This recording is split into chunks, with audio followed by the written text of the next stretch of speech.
Welcome to the Late Night with Chalky podcast. Tell me when. Friends and family, brothers and sisters, welcome to the Late Night with Chalky podcast. Our guest this week, world-class surf photographer that has traveled the globe extensively capturing iconic surfers, skaters, and musicians in their elements, resulting in more than 40 magazine covers worldwide. Really? Yeah. We have to do fact check. That's a lot. I have to do an audit. That's a lot. He'll swim like hell to get the barrel shot. He takes amazing portraits and has a great eye for incredible and unique landscape action shots, which he's got stuff going on. We'll pull some up. Which is why he's not just which is why he's not just in major print magazines, but his images are also in the most influential brands in the industry, like Volcom, Etnies, O'Neill, Quiksilver, Vans, and many others. He's currently golfs a lot, we heard. He's a lover of dogs, and he started his own pet service company called Pup Division. We are excited to hear what our friend has to say and what he's been up to. Mr. Tom, Pup Division, Carey, to the show. Welcome, bro. Thanks for having me. Dude, what a trip from being a surf photographer to a professional dog walker. Yeah, I mean, it's funny because I talked about it when I was still at Volcom with one of my coworkers. I was like, we're blowing it, dude. We should be walking dogs. Let's start a business, and we were kind of joking around, me and Jack Morsey, Mike Morsey's brother, and and then once kind of surf media fizzled out, I was like, all right, I got to reinvent myself, and I was like, shit, there's a little niche here. I think I could fill in Seal Beach where I grew up, and startup costs were pretty low, and like sold my truck out of van, and just like there's an app that runs everything, and just went for it. Yeah, it's pretty crazy, and built your American dream. Yeah, I'm stoked. That's insane. I mean, we love entrepreneurship. Yeah, and I think we're a different breed of people where you've been pretty much your own business since day one, like starting your own photography business, like you're a hustler from day one. Yeah, even though you like work for some of the brands, like you're an independent contractor and like you're not required to go in the office, like so it still felt like you ran your own business in a sense, and then you work for the magazines, but you're kind of your own brand. And we'll get into all that because there's so much to learn, right? When you're starting your own thing, you don't realize that you're starting your own business, but that's what you're doing. Right? Yeah, especially when you're 19, 20 years old and you have no idea what you're doing. I was a baby when I started. Yeah. Well, let's get. How do I go on a killer surf trip? Yeah. Let's start where you found surfing. I think just with my brothers, my brother Tim, and then my brother-in-law Rob Colby. Colby's your brother-in-law. Yeah. Okay. Colby's my brother-in-law, so he was a good surfer growing up, and great surfer. Yeah, so we looked up to him, and then we'd always get all those hand-me-downs and stuff, and so we were surfing, and we're talking Seal Beach. Seal Beach, yeah. I was just groveling at Seal Beach with my friends, but we had like a good little posse of kids that ended up being good surfers, like Taylor Evans and John Wickwire, Chaz's little brother, and Ben Knight, like those guys end up being sponsored surfers, and Ben Knight is the flying squirrel. Ben, yeah. Right? He does. And Troy Tecklenburg. Well, then he evolved in all of those guys, but in the beginning it was just our little crew. Like, I think Ben picked up one of my mom's cameras. It was like an old film camera that she would shoot our sports with like a 200 millimeter. And I'd walk out on the seawall. I was like 12 years old. And so right when you started surfing, you picked up the camera? I was surfing before that, Okay. I think you started surfing when you're like 8 or something like that. So, do you remember your first board? I remember my first board. I think it was like a Moose. Remember Moose? Yeah. Dude, what a bad name. Shitty boards. Terrible. Worst name ever for a surf brand. Like, I ride this the guy, do you remember the guy? I never met him. I don't know where I got the board I think I've met the guy or seen the guy, and he's just a big burly dude. Oh, that makes sense. That was probably his nickname. Yeah. He was kind of tall, and he had like, almost like fro curly hair, and he had a beard. He was the Moose. He's funny, dude. Like, Oh. But those boards were terrible. It wasn't a good board, but it was like perfect for a beginner, you know. You're just riding the slop and seal, and then Are you pier or down at the warm I water? was north side to Yeah. start, you know, and then once you kind of figured out that Big South, the river gets good, you know, we're out there. But somehow I never got stung by a stingray at Seal Beach. Dude. I might be the only person. Holy crap, man! I've been stung. That was the first time I ever got stung. But Yeah. I mean, right at Red That Bay. is- yeah, you better knock on wood and I do the shuffle know. shuffle over there. Jeez. I know, it's Did, crazy. did you see though that Kook of the Day posted that the shuffle doesn't really work? Yeah. No, I just learned that too. I learned that when the ISA was in town like 2 years ago or whatever. They were told, you know, hey, like there was a lot of people getting hit, and they're like, yeah, shuffle your feet, and then like a bunch of people got hit.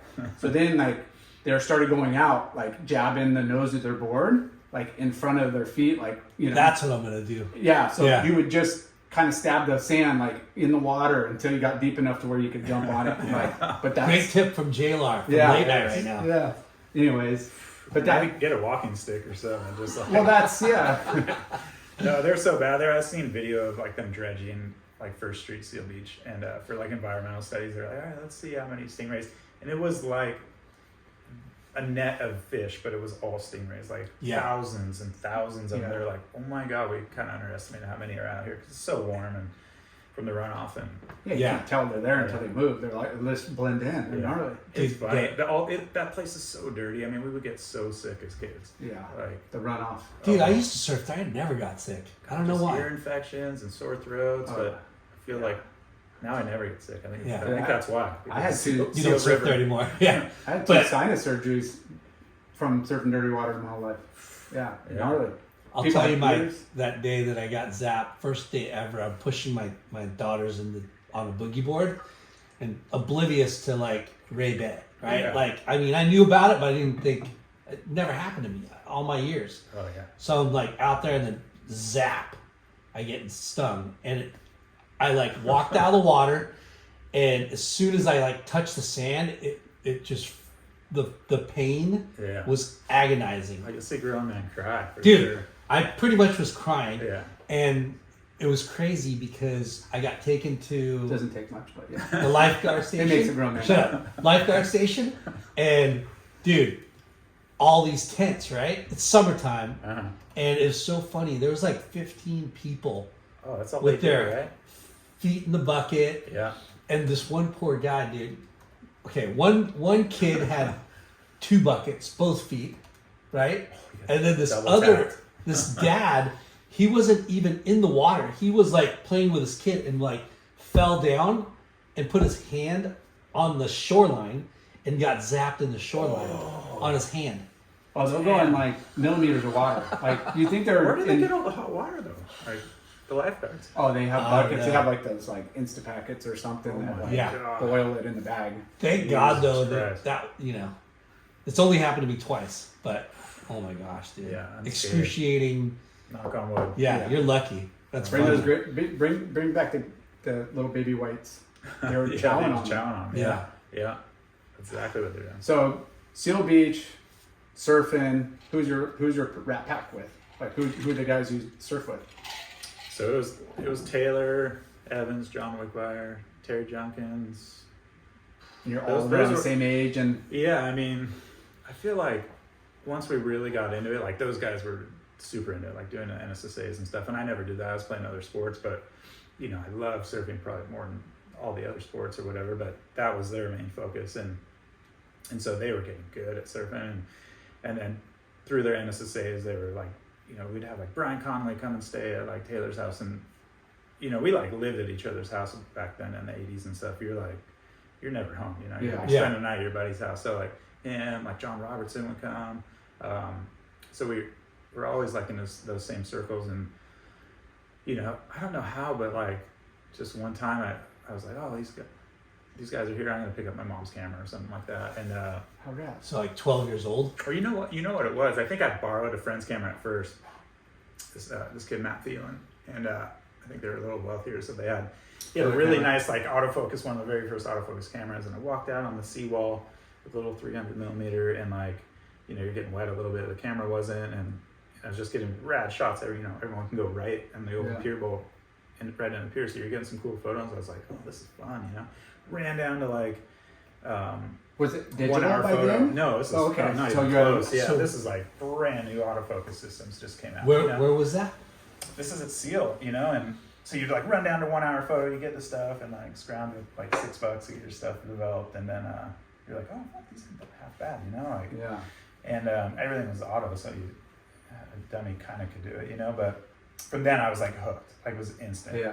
And then my mom had a camera, and then I would take that around, and then I would like, once I got into high school, I'd start like borrowing like longer lenses from like the photo department, and like take these like 600 millimeter mirror lenses, which are like supposed to be on a tripod and like made for like nature, you know, like you can't shoot fast action stuff, but I would somehow For get on the stills. pier in Huntington, and like you would probably be surfing and Nichols and those guys, and like I don't know how I'd pull focus and I'd steal some slide film. You and found I was- the distance at work, Yeah, like, like I- and just left it. I think I got lucky, you know, as a kid, and I was like, all right, there's some cool stuff, and I started to learn about slide film and all the apertures and f-stops and the shutter speeds and all that, film speeds. through school, Yeah, through school. because they had photo classes in high school, right? And I would just take handfuls of all the black and white film, and we'd be developing our own surf photos and stuff. It was cool.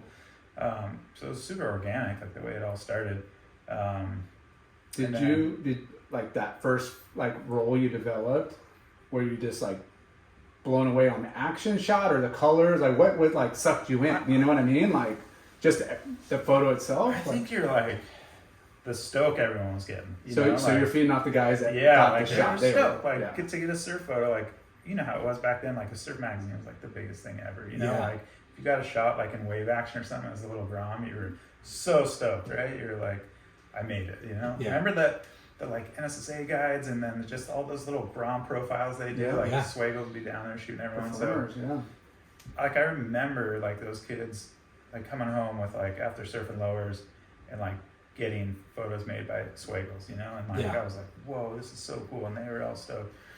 And I was like, I want to do this, you know, like Yeah. So even that at a really young age, it's crazy. that first role you developed. I think I still have it. Yeah. So who was in your session? Who's that?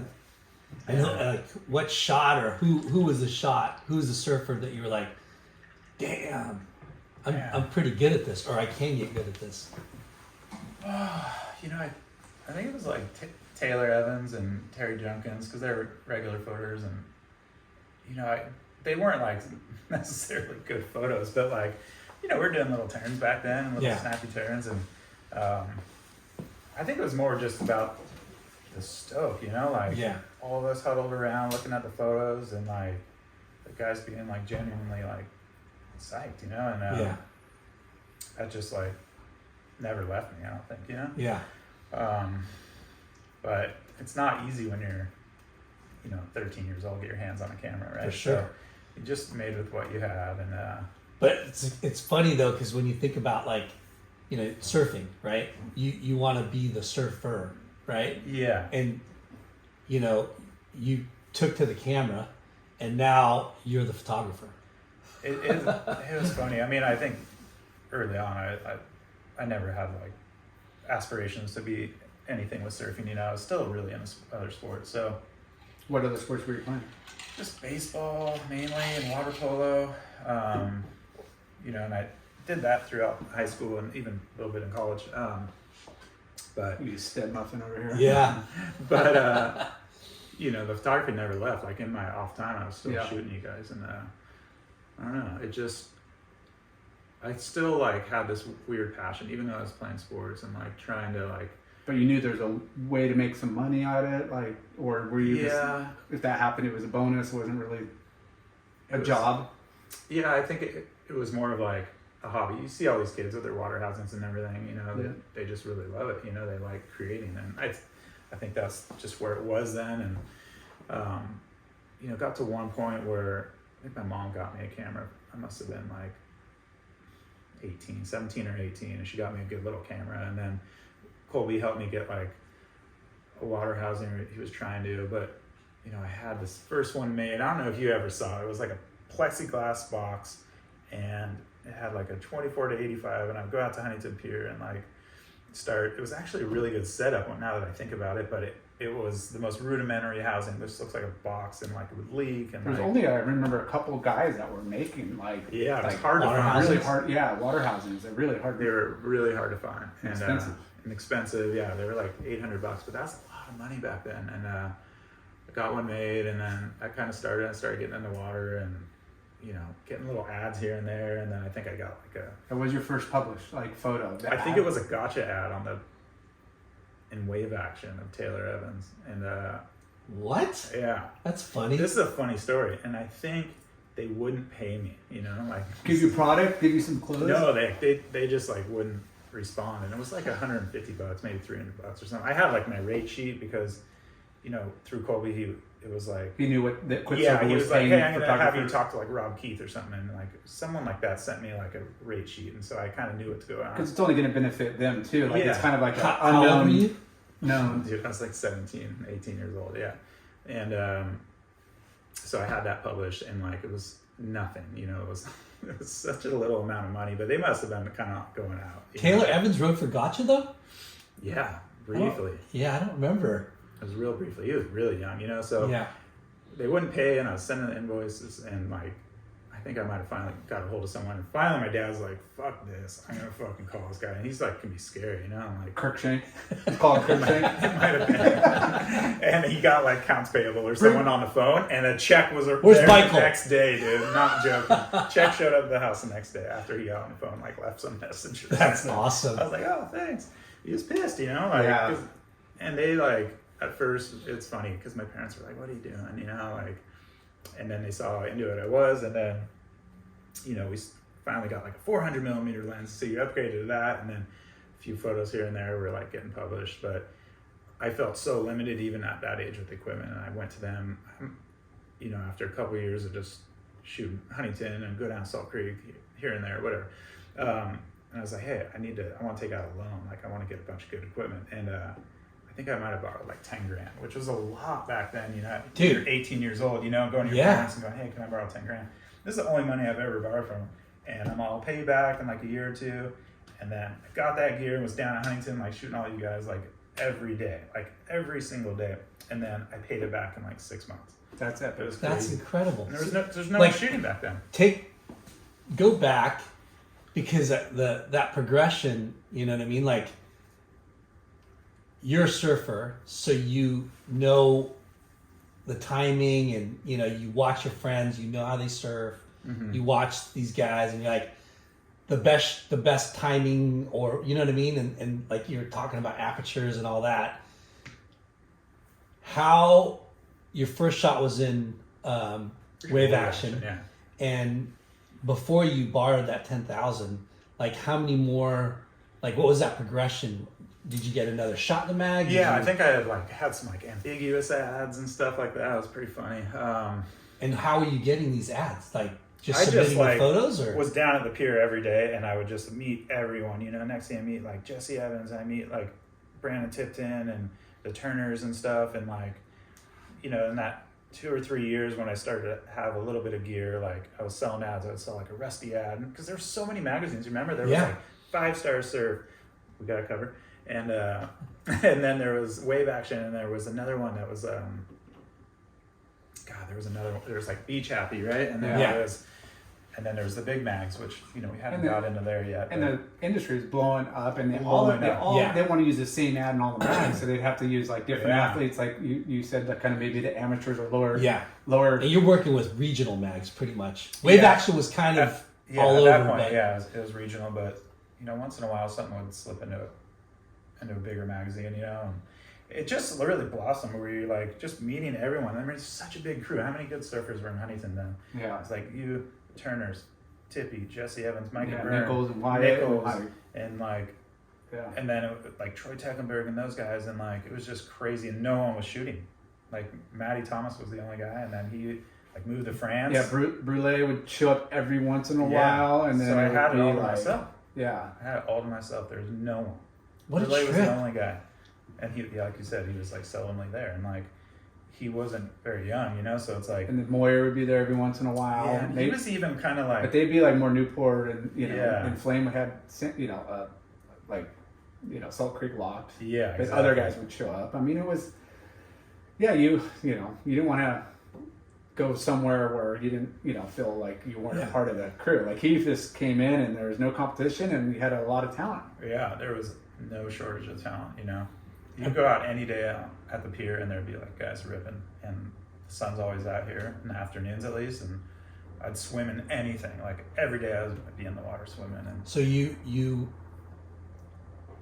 decided to be water shots more, or I think you just enjoyed it, right? Like you wanted to be in the water. You don't want to be like staying on the beach. But it's kind of like more like a well-rounded, like, yeah, like because there's definitely not a lot of water photographers, right? No, and if the current was raging, you'd be on the pier for sure, Yeah. So, no, but it's like if you you want to be a great photographer. There's great land photographers. There's great water, but if you're like he's a water polo player, strong, young, might as well. Yeah, and I just think the cost. I think and I think that's what kind of separated me. Like all those guys that ended up, being really good surfers, and they were coming up so quick that they're like, this guy's getting in the water. He's young like us, like he's hungry, and it was pretty organic. I don't know. It's cool because you're saying how Brandon Tipton and Taylor and these young guys are kind of there's so many, like you said, but they're not the most high profile. They're a little bit underground. But they were at that age, like to me they were like, NSA national champs. Like a lot of them, like Troy was a U.S. champ, Micah was an NSA champ. God, and then you had like Misto guys like Matty Cameron coming around who were just blow your mind. You're like, that guy's the best surfer I've ever seen. Like, remember? Yeah. Shit he would do. He's gifted. Yeah. So did you ever shoot those Planet Earth ads? Yeah, I shot a bunch of Planet Earths. But that's what I wanted to bring up so too. Desi, who just passed away, that guy, man. he would buy a bunch of stuff. So I had all these crazy, organic relationships. But it's funny, there was also a period, I forgot about this, where I was delivering surfboards for my brother-in-law's computer shaping company. And I'd go up to Spider and he's like, oh, I got a delivery. And I'd have all my shots from the pier. I'm like, Brian Lindsay? Brian Lindsay was the other partner. And Okay. Colby was the other partner. Okay, got So it. I take my slides, I put them in the van, I drop these surfboards up, and I'd be like, meet it with Ruby. Remember Ruby? I mean, Ruby. And then there was another guy, Donaldson, who ended up doing I don't know if it was 411 or he did some kind of video projects too. He moved on to, but I'd bring in all my slides and go check these out, and then next thing you know, I build a relationship with them and sell them a couple photos, and I do that to all the shapers. It was funny because they were actually buying ads as well in all these regional mags. It was crazy. Yeah. And then you'd meet their writers. You were delivering boards? Delivering boards, yeah. I think I went to Baja with Spider. I was not even old enough to drink or anything, and they took their crew and they brought me down and shot all their guys down there, and then with Dennis Jarvis? No, Dennis wasn't there. It was Ruby and Donaldson, okay. the guys that were kind of. I never would see Dennis in there very often, or if he was shaping, And then that same thing happened with Ambiguous with Joe Bard and stuff. Joe was running the team. How funny! And then it was Tippy somehow and Ben Knight were riding for them, and Duddy Hine, Dustin Hine, and went to Baja with those guys, and it was the craziest, loosest bunch of dudes I've ever met, lighting each other on fire and just going crazy in Rosarito and shooting photos for them, and they would buy a couple ads, and it was nuts. Yeah. I'm what am I doing? This is crazy. That's an incredible way to network. It just was really funny. I didn't do it. But it wasn't, really networking. Yeah. It was organic. Photos and organic, having fun and with the crew, and then also. Well, your brother-in-law has a CNC board he had the milling first ones, machine, and you're an aspiring, photographer, and it just happens to be that you're a photographer and a delivery guy, and you're like, hey, by the way, check out my photos, and you're a good photographer. I think sometimes they thought I was so young that they were like, this guy's full of shit. Yeah. I remember one time I went into TNC and it was Scott Waring was there, he's working there, and I'm like, hey, I got a really good photo of your son. He's like, yeah, sure, and I'm like, you want to see it? And he's like, yeah. So I brought it in, and he's like, holy shit, that's a really good photo. And they ended up using it. That went in Transworld or maybe Surfing.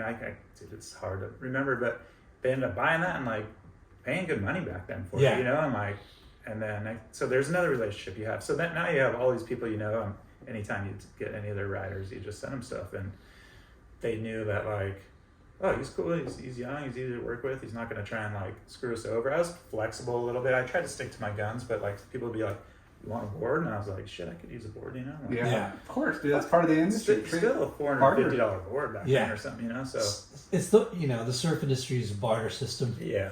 But that's something, works in their benefit, and you're both getting something out of it. You know what I mean? Like, yeah, and like sometimes you just gotta like pay your dues a little bit, and like I wasn't like undercutting the industry or anything even back then, but it turned into these relationships with the servers where like we want to work with this guy, like he's cool, he's easy to travel with, he's like works hard. So I mean that just happened left and right, and then during that flurry of I don't know, when was that, like 2004 to like 8? God, how much money is flying around the industry, and so and 3 magazines out there, you can make some money. Yeah. Well, it's funny that you were just saying about working with photographers and Jay, late night Larson. You had your guys that you worked with all the time, right? I was a horror. Balzer and Ken Worthy. Yeah.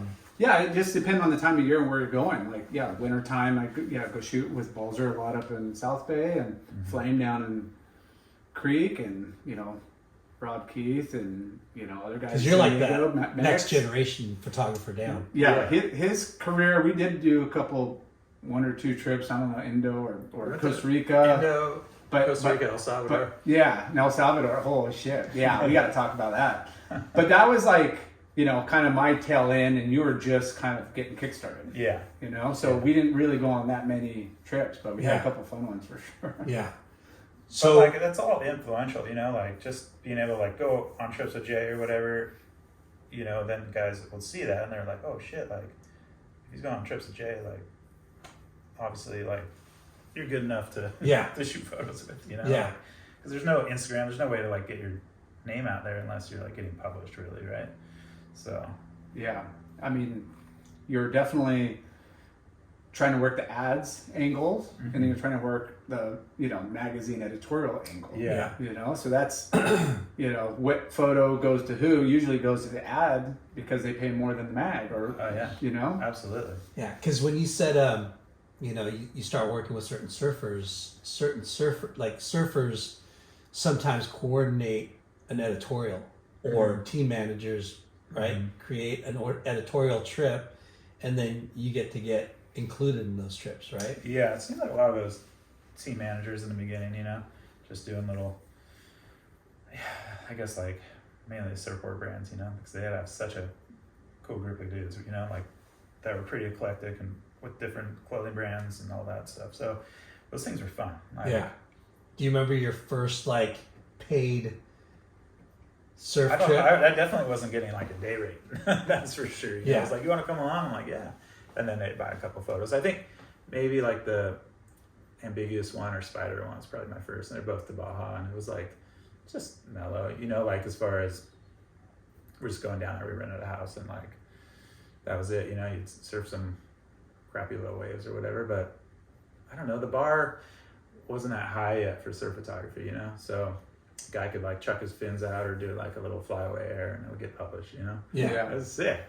But talk about how like important the equipment is. Like you said, you got this camera setups, and you were speaking a bit earlier about like faster, the more photos, the speed, the better chances of getting a good photo. So that getting that next bump of equipment. Well, yeah, because is like game changer.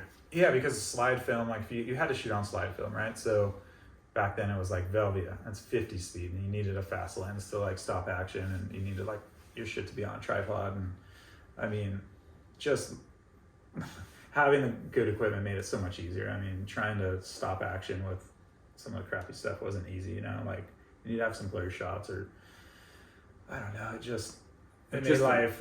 Just the lenses. I mean, it gives you more versatility, like on distance and where you could shoot. Same thing with the water camera. It all adds up. Like, so at 17, you said, "Hey, I'm gonna." I think I had like a water housing and some lenses by then, But I think maybe when I was like 18 or 19, it was like I took out a big loan and said, "Hey, I'm going for this." And did you just talking to other photographers on what to get? Because I mean, it seems like a little bit technology kind of Changes so changes. fast. I was like reading trade mags like crazy, like all the photography. The rumor has it magazines. you're kind of like a camera like tech nerd. Yeah, I mean, you have to be a little bit to stay up on the game, you know. But I didn't know what I was doing that much, you know. Yeah. Like, to be honest, like just trial by error. I mean, for real. There's those older guys, like they weren't like forthgiving a lot. Like they weren't like, hey, here's the secret, here's what you do, blah blah blah. Like I never had those conversations with any of the old guard, you know. Like never did. Yeah. And like I wasn't in the surfing magazine talking with Flame and any of that. Like until I was a little bit older and I got in with Transworld, I never had those discussions, you know. And then Were you taking notes? Like you just knew what settings you? yeah, were I knew a lens, like let's open that thing up all the way, let the most light in, and like I knew that after a while you could push your 50 speed to 100, and that was about it. Like, Yeah. And then your camera, you like, God, you're shooting like 5 frames a second in the beginning, and then you got one that got up to 8, and it was like the biggest deal in the world. You're like, fuck, I made it, you know. I got a motor drive on this camera. It's pretty funny. And you got to make sure you're in golden hour. Yeah, I mean, You just reminded me of a story that Ken Worthy told us how he took some photos and took it to Transworld. T. Sherm's, uh-huh. and Sherm's like, oh yeah, you know, these are cool, you know, like didn't really give him an honest opinion, and then he's like, man, these shots are good. Like you gave know, him a like, sliver of hope, like they're decent because he didn't, you know. might get published, Yeah. right? And all along he thought, okay, it's going to be out this month. Oh, it's going to be next month. And he's like, finally, fuck, I'm going to take this to Surfer, you know? And then this guy who is, you know, the editor, point blank just said, dude, these suck. Oh, no way. Pretty much. Remember Mark that? Kozai? Who was it? It wasn't Kozad. It was Kozad? some Japanese name. Yeah. Kozai, Mark Kozai. Mark Kozai, maybe. Yeah. That's what I said. Okay. I thought you There's said. a Kozad and there's a Kozai. Yeah. Kozai, I think. Kozai, yeah. Fuck, there's a blast from the past. Anyways, yeah. But yeah, he pretty much blatantly just told him outright, like, dude, these shots are out of foot. Like, gave him tips though. Yeah. That made him a better. Like, this is photographer. horseshit, pretty much, which is what you need to hear Yeah. instead of being misled, like, you know, and it's so subtle in a, you know, in a trained eye, like, Yeah. you know, hey, there's, Yeah. it's just not right. Yeah, these aren't worthy to publish. I never got that. Kenworthy far, word. but I probably should have. You know? But you know, that just takes time to kind of fine tune the craft, right? Yeah. So when you made the investment and got the film, did you see a return real quickly? Because you said you paid your parents back in 6 return months. was crazy, and I think like instantly we're like, well, we got equipment. Like summer's here. Like let's go to Indo. You know. Is that what happened? I think so. I think I wasn't even 21 yet. I must have been like 19 or 20, because it was. I just remember the airports being so loose back then, like for 2001, and God, we were just fucking crazy. There's watching. I have some stories. What was your first, like, you did the Baja trips and now you're kind of established, and like, did you go to Hawaii next? I think my first trip was Costa Rica, and we went like in this like December or January or something like that. I went for like 2 weeks, and the waves were pretty bad, and like, God, we had like 8 of us, dude. It was crazy, huge posse, and the waves just never got over chest high the whole time down in Hako area or whatever, Hermosa. And I just was going, God, I seen all these photos of this place going off. I heard it never got flat, and it was just like so small, yeah. But we Super grinded. strong offshore. Yeah, and we grinded, and we got some photos here and there, but I don't remember anything like special from that. And then it was like, all right, we need to go to Indo, you know. And then all the boys were all sold on that, you know. And we'd go over there for like a month. We'd go spend like 2 weeks at Lakey Peak, and like, God, it was just, then you were making some money and getting some stuff published. And Who are you with? Like I think I was with the Turners Turners, at least Ryan and like Brandon. Is this when he was doing Night. Second Thoughts? No, this was before that. Okay. Yeah. And So early on. Early on, yeah. And those guys are crazy. I remember getting to like Jakarta airport, and like we'd be drinking so much on the airplane, and like I think Brandon Tipton like went in the stewardess's like sleeping area and just like took a nap during the thing, and like took a nap, and like the pilot had to come and wake him up, and like these guys were loose, dude. We were crazy. And that's supposed to be back here. Oh, I couldn't find my seat. He'd just be yelling. He used to be going, Tiger, you want a Tiger beer? In his sleep. Oh, we were crazy. And then like we land Jakarta. I remember like Ryan on the freaking the belt for the baggage belt or whatever. He lay down and he passed out and the thing started moving. He went all the way outside and came back in and they're like freaking out. And we're like, it's all right. He it's never all right. woke up? No, like he was just kind of in a little daze and he went out all the way out and came back in. And like they were kind of freaking out and you just we were just like Jedi mind tricked into it. You know, you're like, it's okay. Like, no big deal. And they're like, okay. You say so. If you don't make a big stink about it, you just go with the flow. You're like, yeah, whatever. What are you gonna do? Can you imagine doing that on an airplane now? You'd be on like the New York Post or something like. Oh yeah. All over Well, that and all the social media, like just everything gets blown out of proportion. Yeah. I'm glad that wasn't around back then. Oh, No it's kidding. funny. Jesus. So, I hate to go back to the $10,000 loan, but that's a big It's chunk of substantial. change. Yeah. And, like you were saying before, like a photo is $150. Yeah, Right? I think we started like selling now to like not so many regional magazines. You're getting your stuff selling to like Planet Earth and those types of things, or some of the surfboard brands, and they would pay more if it went in like the bigger circulated mag. So paying all that stuff back wasn't very hard. And then you're starting to get published like editorially a little bit in like Surfer and. And you were out of high school by then. Yeah, I think I had just like. Were you going to college or? Yeah, I was going to junior college at Golden West, and I was playing water polo. I played 1 year, and like, I just was like, I'm done. I want to pursue this, And the coaches were like, "What? You're crazy," And I was like, "Nah." Your You'll workouts see. suck. It's You'll just too see. gnarly. But all that like, I gotta make some money. Yeah. all that hard work I did like in high school and college, playing water polo, I think was like what instilled like my work ethic. I like was waking up at 5 a.m. to go swim and then practicing again for 3 hours after school, and that went on for like 3 or 4 years. That's crazy, dude. Yeah. Crazy. So all that hard But work it's such paid good off. training mentally, physically, and giving you self-discipline. Yeah, right? you didn't know it at the time, but it just like, I don't know, you're grinding, so Yeah. it just stays with you. You're at that age where it gets embedded in you, I guess, ingrained in you. What were you going to school for? Like a career job? Like I was in going to mind? Just Well, keep your parents off your back. a little bit, yeah. Like it's just like what I thought you had to do, So I went to Golden West and like was taking all the photo classes there, and I started learning more and using their dark rooms and like even developing like color stuff in there. And it was cool teachers, and I'd even like print some of the surf stuff in there, and then you just get your like general education from junior college. And then I went to Long Beach State, and by then I think I was already on staff with Transworld, and it was hard. You're like, okay, we got spring break coming up. Like I got like probably like 2 weeks right there. I'm gonna go to do a trip, and then here comes summer, 3 months worth. We're going back to Indo. So it was just like working around school schedule, which was tough, Yeah. Did you graduate from? No. I had one more semester, and I went back and tried to like talk to the dean or whoever the chair of journalism department, and they just like never called me back. I went in there, I was just like, fuck you guys, like It's never too late. yeah.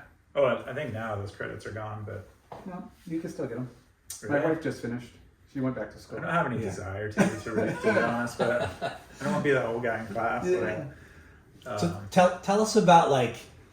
So you're going to school. What if you were gonna complete it? What career path were you gonna take? I was majoring in journalism, and like you could have like people from the newspapers come and talk, and they're like, okay, so what do you guys make? And they're like, 20 grand working with this magazine. I was like, fuck that, dude. Like, Yeah. or working for the newspaper. I'm like, I'm never gonna do that.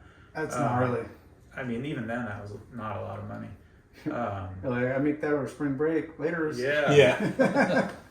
I mean, so that kind of turned me off to like going down that route, and then I don't know. Isn't it crazy? Like the stuff that people go to college for and get a degree. It turns out it's not the, life course they really want, right? Yeah. But it took them so long to do it, and then you're stuck in that field, and here you are, and dude, if that's what happens for people, it's a bummer. But at least they did it. Right. Yeah. But like you're there, you're hearing these people tell you potentially what you're gonna do, and you're like, well, shit, like I'm loving what I do, and I'm making way more. I was probably like making more than a professor there, like at one point. But what it did do was like all the creative writing classes I took, I was like minoring in English and creative writing, and like I learned a lot from that. I actually took a lot out of that, and I just became a better writer, and I'd write little things for Happy Magazine throughout all the years, and just I enjoyed writing, you know. I think if I actually like pursued that, I could have been a lot better at it and like been more of a journalist, you know, and like write stuff. But tell us about what was the first like trip where you wrote and had photos? Did you do one of those? Oh man, because that goes hand in hand with like the job kind of, you know. But it's cool. I mean, they're always asking you for like all the captions behind the and scenes sequence. You know, but I think it was probably something in Beach Happy or whatever where we'd write some stupid story, and you know, but they didn't give a shit. They're just like, get 1,000 words on paper, like get it in, here's the deadline, you know. They're pumping out magazines every month. And was that your first magazine job? Or? No, I that's probably the first time I like had something written published, you know, but it's pretty loose over there too, you know. Yeah. So, who was it? Zeldo and no, at that point it was Alibaba. It's still Alibaba? Yeah.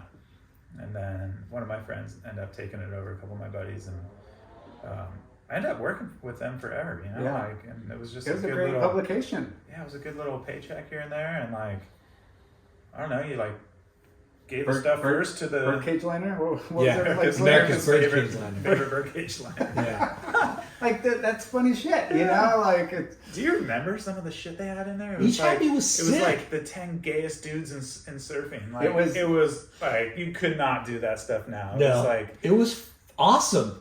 It was fucked it was up, funny. Like, funny. Yeah, those guys were hilarious. And people would get pissed. Dude. Yeah. Like, it's like they did not. It's like if you had the Frog House guys like running, you know. Like, they're just, it's like Lost, Frog House, Yeah. that banter and humor and it's needed. don't care. You know? Yeah. Especially in the watered down WSL world that we live in now. I mean, Stab does a great job, and they have some you know edgier content, but they're still pretty, you know. Yeah. I mean, they're not vanilla, but they're close to vanilla. Stab's the best. You can't piss for off sure. your advertisers that much, right? But somehow Beach Happy could do it. I Yeah. don't know how. That was freaking fun. And they lasted for fucking A ever. long time, yeah. And then Because what was it before Beach Happy? It was it, and then it changed to Bliss. Happy, and then it changed to Bliss. Oh, Okay, it was Beach Happy, then Bliss. Yeah. Got but it. same Same formula, same Yeah. people. Yeah. Yeah. That was a good run for sure. Yeah. I mean, that's when you know we had ASR and people had money, and you know it was this. Yeah. Yeah. Right? The good old days of So partying. as a photographer, right? Like what's your what's your mindset of like you're developing the I guess network, right? Mm-hmm. And thinking, okay, you're freelancing, right? Mm-hmm. You're working with surfers and then selling it to their sponsors, and then there's that next step of like, okay, well, that happened like organically too. So I don't know if you're on this trip, but we went down to Costa Rica, and like Punker Pat was on the trip, and we were in Hermosa again, and like I remember I swam out of the fisheye, and it was like big Hermosa, like big closeouts, and I got like was it a Volcom trip then? No, it was just we were Just group guys. Yeah, we were staying with Kyle Garson, so he ended up, he was riding for Volcom, I think, at that time too. And then Pat Tarsley, and then I forget who else was on that one. And Pat like packed a huge closeout, and like I fucking somehow got it, and it ended up being like a spread and a big issue of Surfer, which was a big deal back then, and big rash guard logoed out, and it was like a pretty cool photo, all chocolatey, like pretty rad. So got that, and then next thing I know, I'm like in Volcom and talking to those guys, and they're like, "Hey, we got like a East Coast tour coming up. Like, you should come with us." And like, I'm like, "Yeah, that sounds fucking great." Like, go in the motorhome and like go party and like Crustacés tour. It was just like this tour with like all their bands and surfers, and we just do a promotional tour like from Florida to fucking Rhode Island. Yeah. Like, it was And they crazy. just wanted you to document, like hey, just shoot shoot everything and we'll use it. Yeah. Or maybe not. And I think Volcom was such a media marketing machine. I mean, that was at its peak too, you know, and Yeah. it was just crazy. So next thing you know, I had my foot in the door there, and then started meeting those guys, and then I think, you know, eventually I got on a retainer with them, and I don't know. I think I left Transworld at that point. Once I got on there, but the Transworld thing like happened, you know, I guess when I was like 20, 21, where I was like a senior photographer and like really young.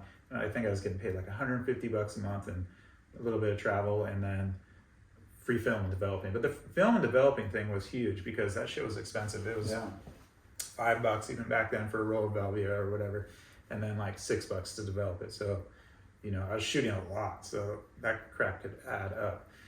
You're not getting paid what you should be, but you're getting rewards. Yeah, on the yeah. other It end was of like the You cost. can make money off of And it's not on a the big side. risk to them, right? They get Yeah. to use your photos for Right. free, basically, you know. And before that, I think I was getting my slides developed at Costco and like go in there and like pack them all in one freaking pack and like pay for one instead of paying for 10. Like pretty bad. I think I might have stolen a few. And then, 7 years ago. This was a long time ago, yeah.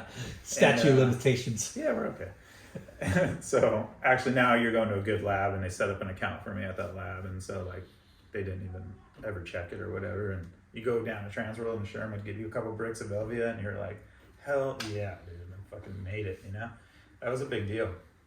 And for a kid, like you're so stoked just to be part of something, and the magazine's brand new, and Yeah. like That's it was cool. Yeah. you're in a good role. Yeah. And they just had like creative people in there because the skate guys were in the same building, you know? So next thing you know, they're like, hey, like, check out these flash photos. Like, let's start getting the flash like going in surf photography, you know? And then that turned into a whole nother thing, you know? I think we did a camera mount. I mean, Dude, do you remember that? yeah. That thing was ghetto. I think we duct taped it to the front of the board. I don't know. We had like some bolts. I think it kind of pulled through Yeah. on one wipeout, and then we started taping it. We got a good shot. Yeah, And we it got was a shot small. ran, yeah. Yeah. That was pretty funny. I remember that. Tell me you're the one that shot the Silver Surfer. No. Not that. Dang it! No, not. Hold on, you guys. We got to take this call. Uh-oh. We got a guest caller in. Sorry. Is this live right now? Hold on a second. Seiko. What's up? What's up, brother? You're on the Late Night with Chalky podcast with Tom Carey and Late Night. Oh, What's up, bro? Hey, sorry for your loss, buddy. yeah. We were just, before we started, we talked about McCullough Jones and how you guys were good friends, and, you know, our condolences. Yeah, buddy. Yeah. We're all yeah. hurting. So sudden and such a freak accident, man. Yeah. It's like Crazy. still processing it for sure. Yeah. But what's up, buddy? I just had a question for you. Probably something to talk about off of Off the Okay. podcast, but Well, hey, give me a call when you guys are done and have a good podcast. All right, okay, man. brother. See ya. Love you. Yeah. All right, love you too. Bye. Bye. Sorry about that. We Seiko. had to take that. No, We had to Seiko. take that call. Yeah. I mean, he was. Yeah, it's just been funky. So, I don't know. I got sidetracked there. Yeah. No worries. Where were Costa we? Rica. Oh yeah, the board cam. Board cam. I had Ron Barvish. It was like, dude, he was such a legend down in Oceanside and Carlsbad, and he like would make these really good fiberglass custom housings. But we made one for you, and I think I had a remote control car receiver. I'd stand on the beach, and then that thing, if it hit you, you were fucked. Yeah. And we had like FCS mount, I think, in the front, and then they ripped through it. I think we duct taped it. I don't. Yeah. I No, just at one remember point I duct taped it. it to was board. so heavy, and the board. And you got a was, good shot? the board.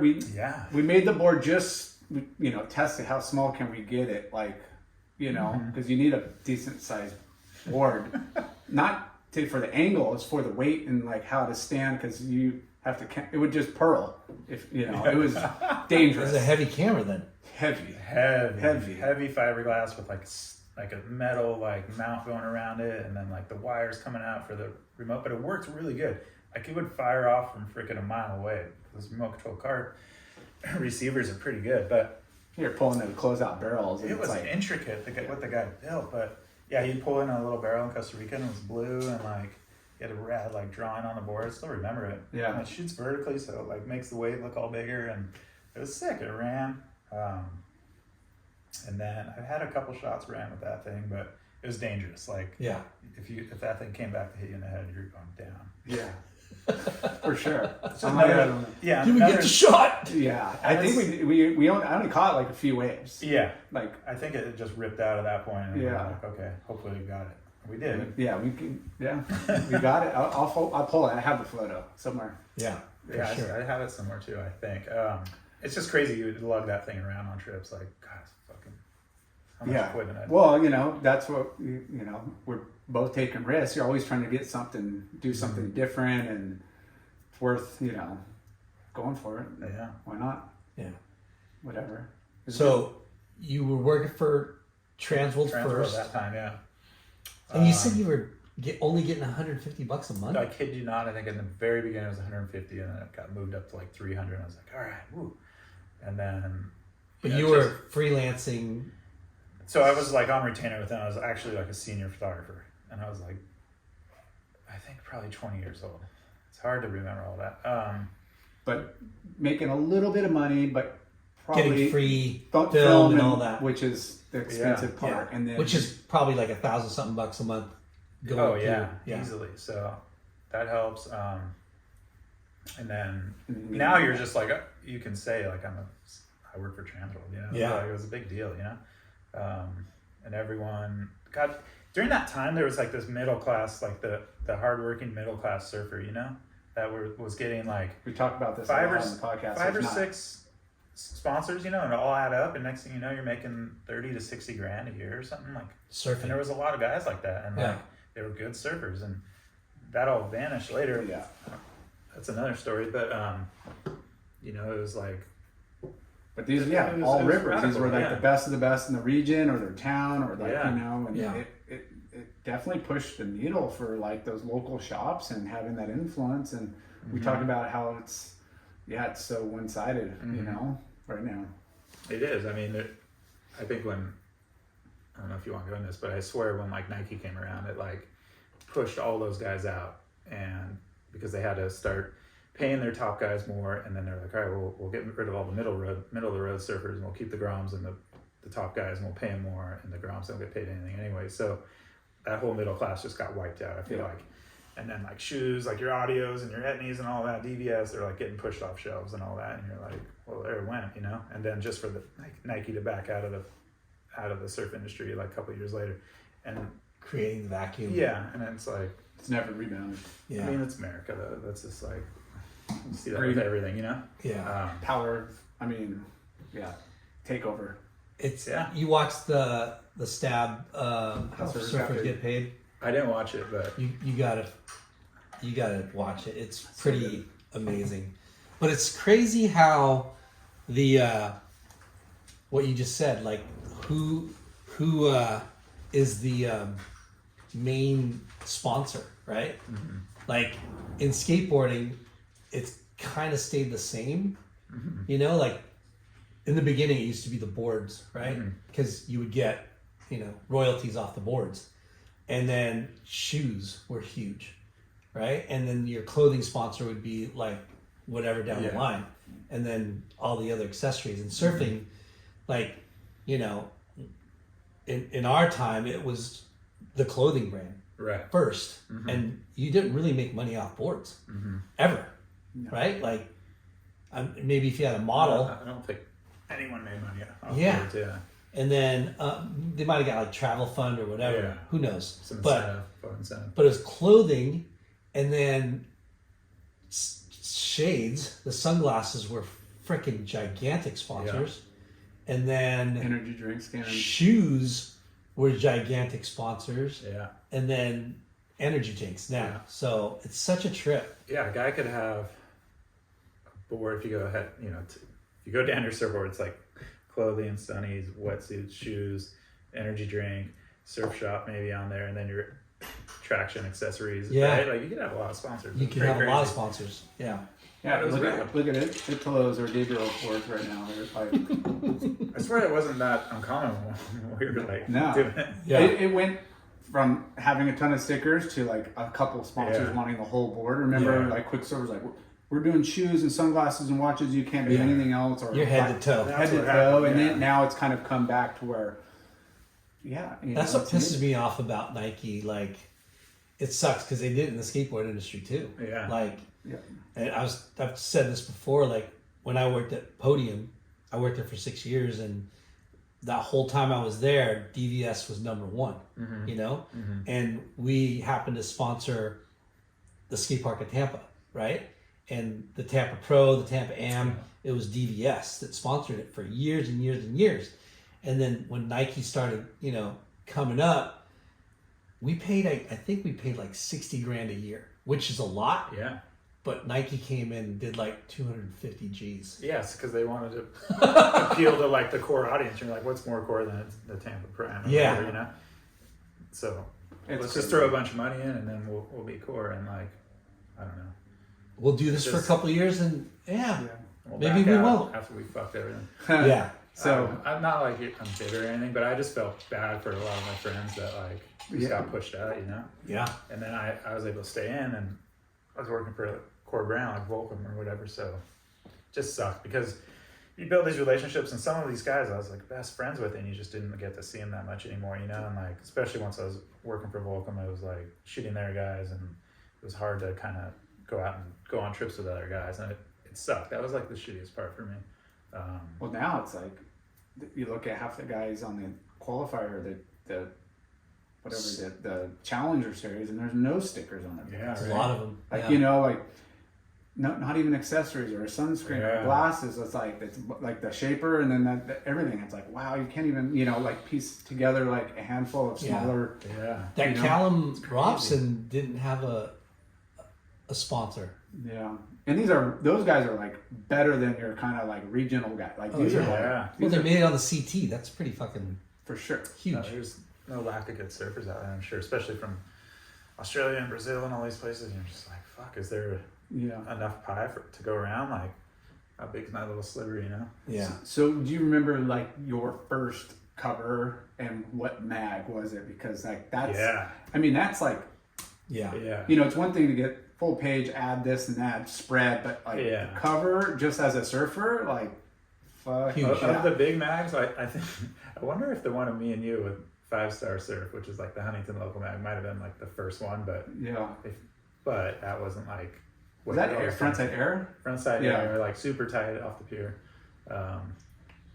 Balzer style. And which was rad because it's funny, like I'll answer your question in a second, but all those shots from the 80s and 90s of super tight, like Manhattan Pier and Huntington Pier that those guys shot, like that was really influential on me, and I wanted like to see all that tightness, and you could see the emotion in your guys' face and everything, and like that all went away too, the pull back stuff. But the first cover I think was, I want to say it was Jesse Evans in Costa Rica, and it was like the first flash shot like that we had two flashes. We had one on camera, and then we had another guy swimming. My friend Ryan Johnson I grew up with, and like he was just tag along and surf, and it was so funny.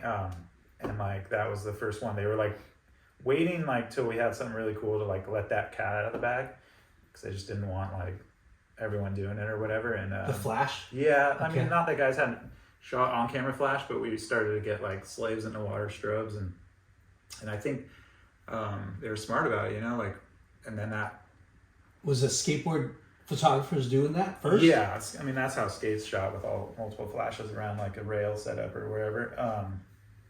And so those guys were like, hey, here's what you use. Get a housing made for this, and like we got a little fiberglass housing, and we'd swim around with it, and like the guy would have to be right in the impact zone, so you couldn't like go, hey, like sit in this, sit right here where the lip's gonna land on you on like a 10-foot wave. You kind of had to take it a little easy on the guy. So we had a bunch of shots published like that, and then one day I'm like, well, why we're shooting some shore break in Mexico? I'm like, why am I swimming out when like I could just stay on the beach and fire this thing off? And like, sure enough, I end up getting these amazing shots with it, and like, I don't know how. So previous, both you and another guy was both swimming. Yeah. With the water. Now you're doing a land. With, and as soon as I got those shots back, I was like, holy shit. Game changer.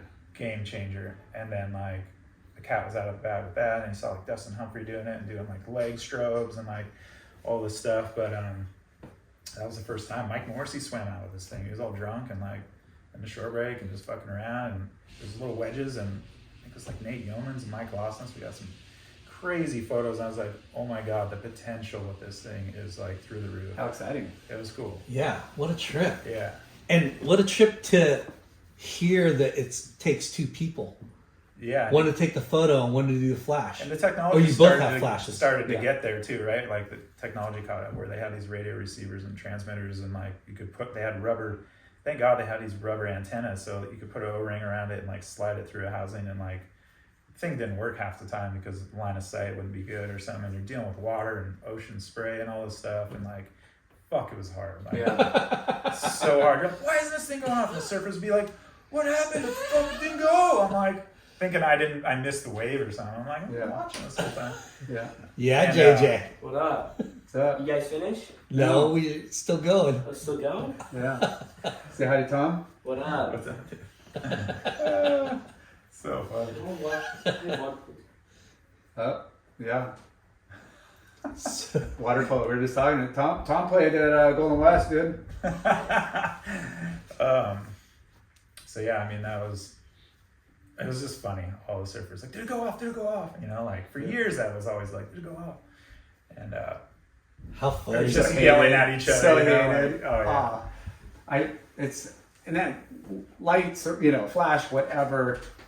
You would be so mad when and this happened a lot as a surfer and a photographer. You think it's just like, oh, you're all guaranteed. No, like there'd be days or sessions, and wait, we didn't get one. Like, what do you mean? What happened? It was just water drop, out. So there's so many little nuances that. And when you're trying to make a living off professional surfing, you guys in front of the camera, these guys both deflated. behind, My point of view, we're both bombed. Yeah. And it gets okay. Well, because the camera can like shake in the housing, and then the focus can get thrown off, so you have to like tape it, which no one fucking told me that. Like, And that was the other thing. Sherm was the photo editor, and he was just more of a portrait guy, so it was not like I'm going in there going, why is my house? What's going on with this? Like where the guys at surfing had flame, and we'd take them under his wing and stuff. What a fucking legend, Like, wasn't scared to give up the secrets, but for me, I was just like, fuck, my guess is as good as yours. So yeah, there was always problems, but throw that flash in there, it fucking made a lot of problems. But I think that really raised the bar, what you could do. Like, we were really pushing the boundaries, I thought. Russ Hennings comes out next thing, with giant fucking studio strobes, like off boats and piers, and I was like, whoa, dude.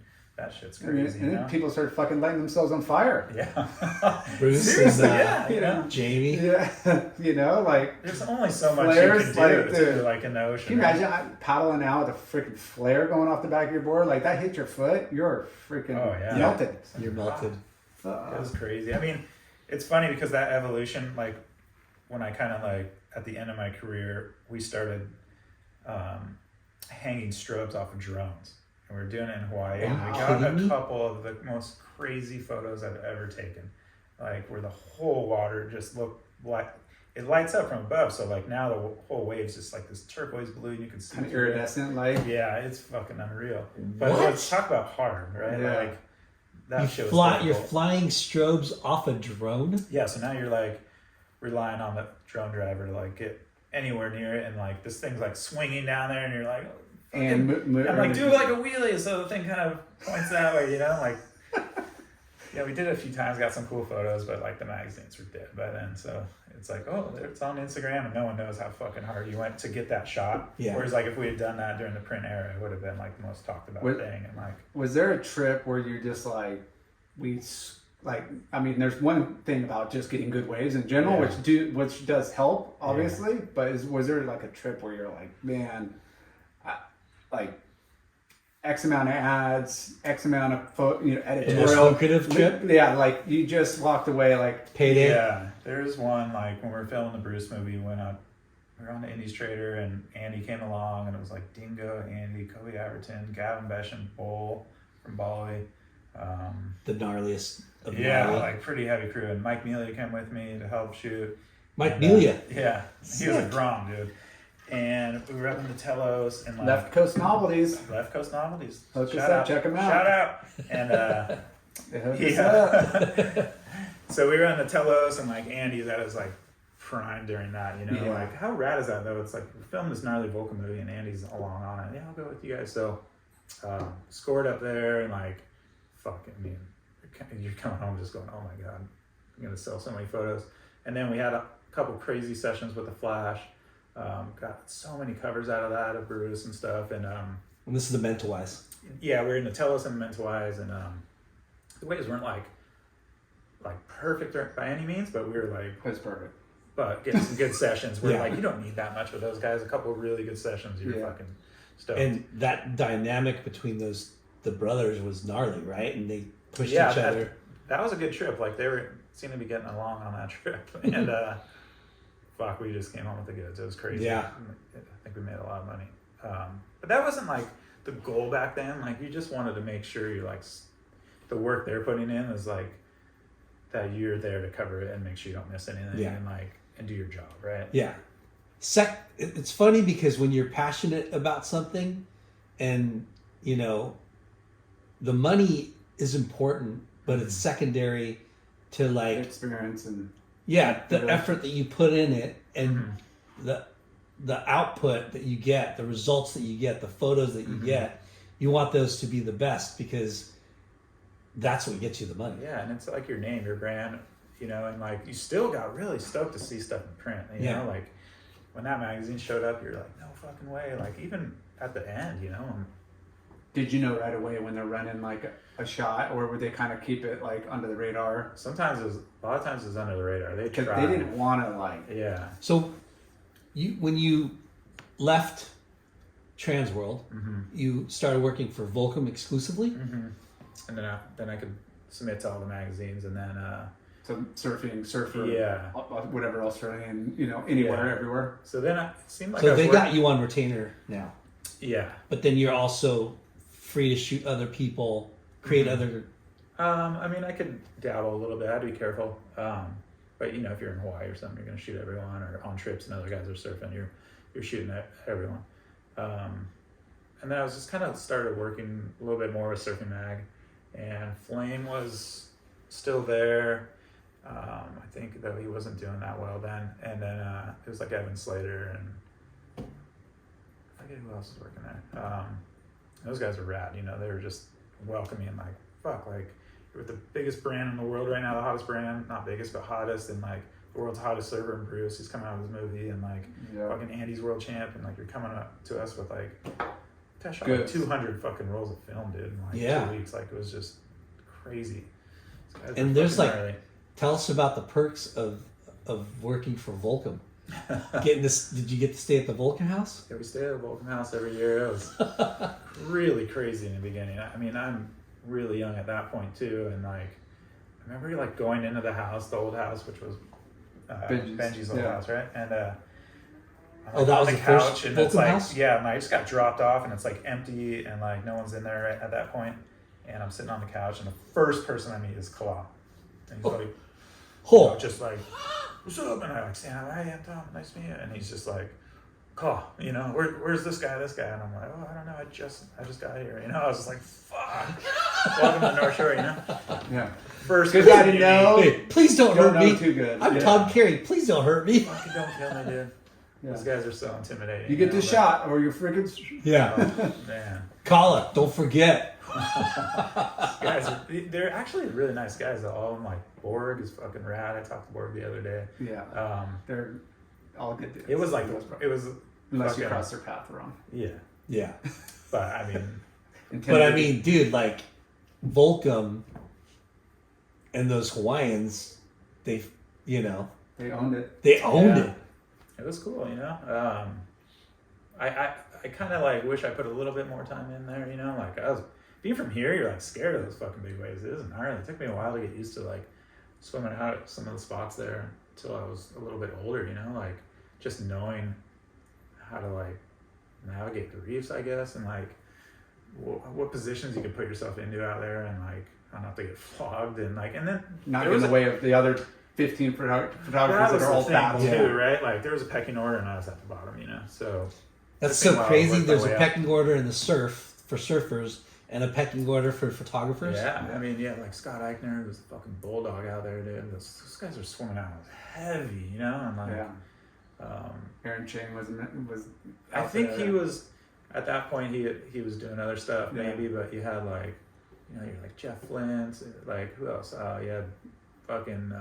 Van Lennep He kind of wasn't there too much more at earlier. that point. Than, Yeah. Nelly? These are all the guys. Old Nelly was like crushing it too. What's his name though?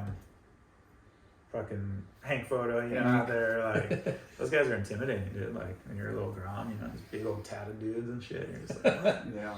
You're like, I want a little piece, So you just find your days or whatever. But Yeah, because you have to navigate yourself between those guys and then navigate from the surfers yeah, I mean, and not be in the way.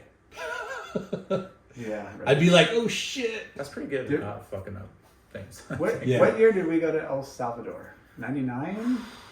It must have been like 98? 99 or 2000. Yeah. I remember it was Remember how like, dangerous it was? dude, I was just going to talk about like sketchy trips. Yeah. Been to a couple sketchy spots where, you're kind of like, all right, keep your eyes, Yeah, someone Watch asked your me back. about this the other day, and I was And, like, and everybody's like, now it's like a super Yeah. touristy like surf destination. Surf I'm like- City. I Yeah. go, we got hooked up through the mags about like, hey, there's a guy that will pick you up and kind of take you. First thing, like we arrived at night. yeah, It was me, you, Saxon, Saxon, Mike Lostness. and Lostness. Yeah. And first thing is like everything tinted van, like boards in, nothing outside, like we're like, Undercover. yeah, very undercover. Hey, just let We're you not know tourists. there's like a gun underneath the car, like like underneath and like strapped, and then there's one under my seat, and we're like, because he got picked up, and we're like, we got like a 4-hour drive, like we need beers. So Yeah. he's like, left the car running and like Yeah. goes into a bottle shop. And this is after going through a couple sketchy intersections with nobody stopping. It's just like, Yeah. and he's like, hey, don't open the door. Don't get Yeah. out of the car. I'll go get you beers. Yeah. And he comes back. Wow. And then hooks us up. And then, Yeah. we just, middle of the night, we show up somewhere. And I don't know if that was the cartel's, hotel. Probably. I mean, anyone with money down there. I mean, it was gnarly. Yeah, we stayed at this hotel, but it was like an old cartel member's mansion that they turned retrofitted into a hotel. Wow. Yeah, it was weird. Our guy had a big old shotgun wound on his back. He was 13 in the Civil War and got blasted. And he's like, yeah, I don't like violence, but I got a shotgun under the seat. Yeah. Yeah. And then we were eating lunch one day on the beach, and waves are coming into the Palapa area or whatever, and a guy just pulls out his revolver and just shoots it up in the air while we're eating lunch next to him. I'm like, oh my god, let's get out of here. Yeah, it was wild. The gas stations, they're barricaded with 15-foot fences, barbed wire, and guys with Uzis and machine guns, and they protecting because those are the places that have cash. Open the gate, Yeah. To get gas. car, and then they shut it behind you. Yeah. And then they'd only want one car in and one car out, and it's freaking. So That's a good memory. So when the magazine said, "Hey, we want you to go to El Salvador," And remember we were driving. I got a lot of funny stories on this trip. Remember the pig? The pig. So we're driving down. This is Punta Hold on. Flores. Flores, Las Flores. the magazine calls you and says you're going to go to El Salvador. Are you in? I'm always in. Yeah. But did you guys know the present danger? Kind I knew it of. was a little sketchy. Little sketchy, but not like this. Yeah. And So you knew there's danger. I just was I was oblivious, dude. I was so young. I was like, fuck yeah, one of my first surf trips for Trans World. I think that was the first surf trip they sent me on, maybe. yeah, That's gnarly. we went. There's no surf camps. We're just staying. I don't know, wherever hotels. Yeah, we weren't even on the. I don't think we were on the beach at Las Flores. We had to drive there. Yeah, we were It was a driving. bumpy, fucking gnarly road. And Yeah, this killer little 4x van, and the guy was, he was on it. We were getting up at 4 a.m. because it was an hour and a half drive, and we had a good trip, like as far as scheduling and everything. We didn't score great waves, but it was still fun. But we were driving, and there's this big tree, and there's this pig tied up, you know, and by like, we're like, wow, that's one big fucking pig. Like, it just got a leash on. It's like hanging out under this tree. And then one morning we roll up, and there's the skeleton of the pig. It's hung up and they're bleeding it out. Yeah, I just remember Saxon going, "That thing looks like me when I'm they're naked." bleeding it or out, something. and we came back, and then it was stripped. Saxon's just like, "That looks like me when I'm naked." There's this big white, like Scottish looking pig, like, he's like Scottish. Like, Saxon, he's just like, "That's fucking me, dude. I was losing it." So Yeah. wait, That dude one was day funny. you saw it on a leash, A few days in a row. and then the 'cause we were next going day to you the saw same- it getting bleeded out, and the next day you I saw think it it was bleeding skin. out in the morning, and then we came back in the afternoon, and it was already like carved up. Like, Like, gnarly. Wow. The place was dirty, dude. It's just there's not a lot of hygiene going around no. in the restaurants. You know what I mean? Oh, it's brutal. And Yeah, it was hot. It was hot. Like, and you black guys didn't sand. score that great of waves. I don't think so. Like, we Wasn't got too good. waves. We went to that Punta Mango Punta point, Mango, and that Flores, sucked. yeah. And then I think the best sessions was that beach break between, Yeah, there's a The little two. beachy there. Yeah. but it still wasn't great. But we talked about this like luncheon we had at the, this. I mean, it was a normal restaurant, like on the beach, and people were partying and drinking, and it was fun. But the sketchiest is when we went to the carnival. Oh yeah. They had we were driving by an empty field, and they had like one sketchy Little Ferris wheel. Wheel and a couple other things, and we're like, let's go. And the guy and the guy pulls over, and we start like hanging out and like checking a look. We thought it'd be fun. He was like, oh, we'll get some photos and hang out, and talking about a sketchy place with like a sketchy carnival ride setup. But we were at this table, and we were feeding the donkey beers. We had beers, and this donkey kept coming up, and they started drinking our beers. And then we must have given him at least 12 beers. It was wasted. The donkey was wasted, and me and Saxon were just dying. I have good photos of those somewhere. Oh fuck. Yeah, Gotta find those. I know. It was hilarious. Like, we were like, where are we? Because I know. we went to the Mayan. We went to some Mayan temples. Mayan or something. temples. Like, we had some downtime because the Yeah. waves weren't that great, but it was fun. It was cool. We saw Got some to cool shit. experience some Yeah. culture. Yeah, we're like, waves Yeah. are flat, and we're like, we needed to get some editorial stuff, and we went to some Mayan They're like, this is where they sacrificed all these people. And I was like, oh, sick. Fucking crazy. But now you hear about people going down like, oh yeah, there's a killer surf cramp right on the beach. there's and none but, of that there. No. Yeah. And while Libertad was so dangerous, I think then that we couldn't even go there. Like, you just get robbed on the beach. Yeah, with a photographer too, and I honestly, got jumped. Yeah. they would have jumped us for boards. Yeah. But we did go there to check it out, I or think we might have driven by or something. driven but- by. Yeah, we didn't. We didn't I'm see it. glad we didn't stay there. It was scary, yeah. It was Wild West then. I just remember seeing talking to some gangsters, guys are strapped and just going, oh yeah, I just got back from LA. I believe it got hot there. I came back down here. And I was like, fuck. Full MS-13. MS-13, yeah. Pretty heavy. So gnarly. Oh, Yeah. jeez. That's good though. Glad my parents didn't really know about it. Right? They would have lost it. There's that one story, we went, this is Did you get held up by Yeah. cartel? And The they next- never found out about it until it got printed.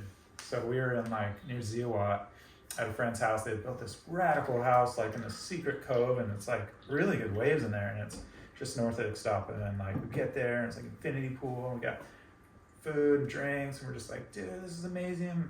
Remember Lugo? You remember him? Yeah. He's just fuck, I'm gonna get married here, dude. Can I get married here? We were loving it. And then at 4 a.m., 3 a.m., I wake up to a big, dirty, hairy 44 Magnum in my head. And I'm like, what the fuck? And the guy's like, Policia, give me your phone, give me your wallet. And I was like, what? Why does the cop have a ski mask on, Yeah. And we're hazy at that point, after a bunch of beers. And then Lugo wakes up, what's up? I'm like, give me your phone. He's like, no, I ain't giving this guy my phone. I'm like, this fucking guy's gonna shoot you, dude. Right. It's scary. They're in fatigues and look like military or something. It was crazy. And then we're looking around, something to stab the guy with or something. We're like, fuck. Just one Because dude? we're at this point, we're no idea what's going on. Just one dude. And they break in or just come in? Or Yeah, they came in. We had an armed guard into it, with a little 22 rifle, and he ended up being in on it. And so while we're trying to give each other little signals, what are, should we try and take this guy or something? And then another dude comes in with an AK with the rest of the people in our group, and I was like, oh fuck, this is getting real, you know. I'm like, hey, grenades and like fucking legit Military style. Yeah, but they were cartel, which is like ex-military guys half the time, anyways. And then they marched us like down this corridor, and like I'm like grabbing Lugo, like trying to use him as like a human shield. No one wanted to be in the front or back, and we're just like, fuck, what's going on, you know? And then we get in this back house where my buddy's brother, big brother, is like kind of one of the caretakers of the house, kind of. His girlfriend, we're like, oh fuck, she's here, like this could be bad, you know? Yeah. And then finally, they like, after they took all our food and like our cash, they didn't touch our camera gear or anything like that. They were like pretty chill. They're like, sorry, we're like on the run from another cartel. We're hungry, and like we smelled your food, and we just like need to eat, and like, and then you know, I think they took the cash, but they fucking, you know, then came in, found some weed that one of the guys had that's staying there, and like made him smoke it. And I was like, this is fucking weird, dude. And then they're like, you guys okay? Like, you need anything? I'm like, dude, I'm about to have a heart attack. Like, I need a beer, dude. Right. Like, you're just on edge, you know? Yeah. So jumpy. So a guy at gunpoint walks me down to the kitchen. I have like a beer with him. He walks me back, and I was like, I feel a little better, you know? Like, and then after like 2 hours or so at least, like, they're like, all right, we're gonna leave.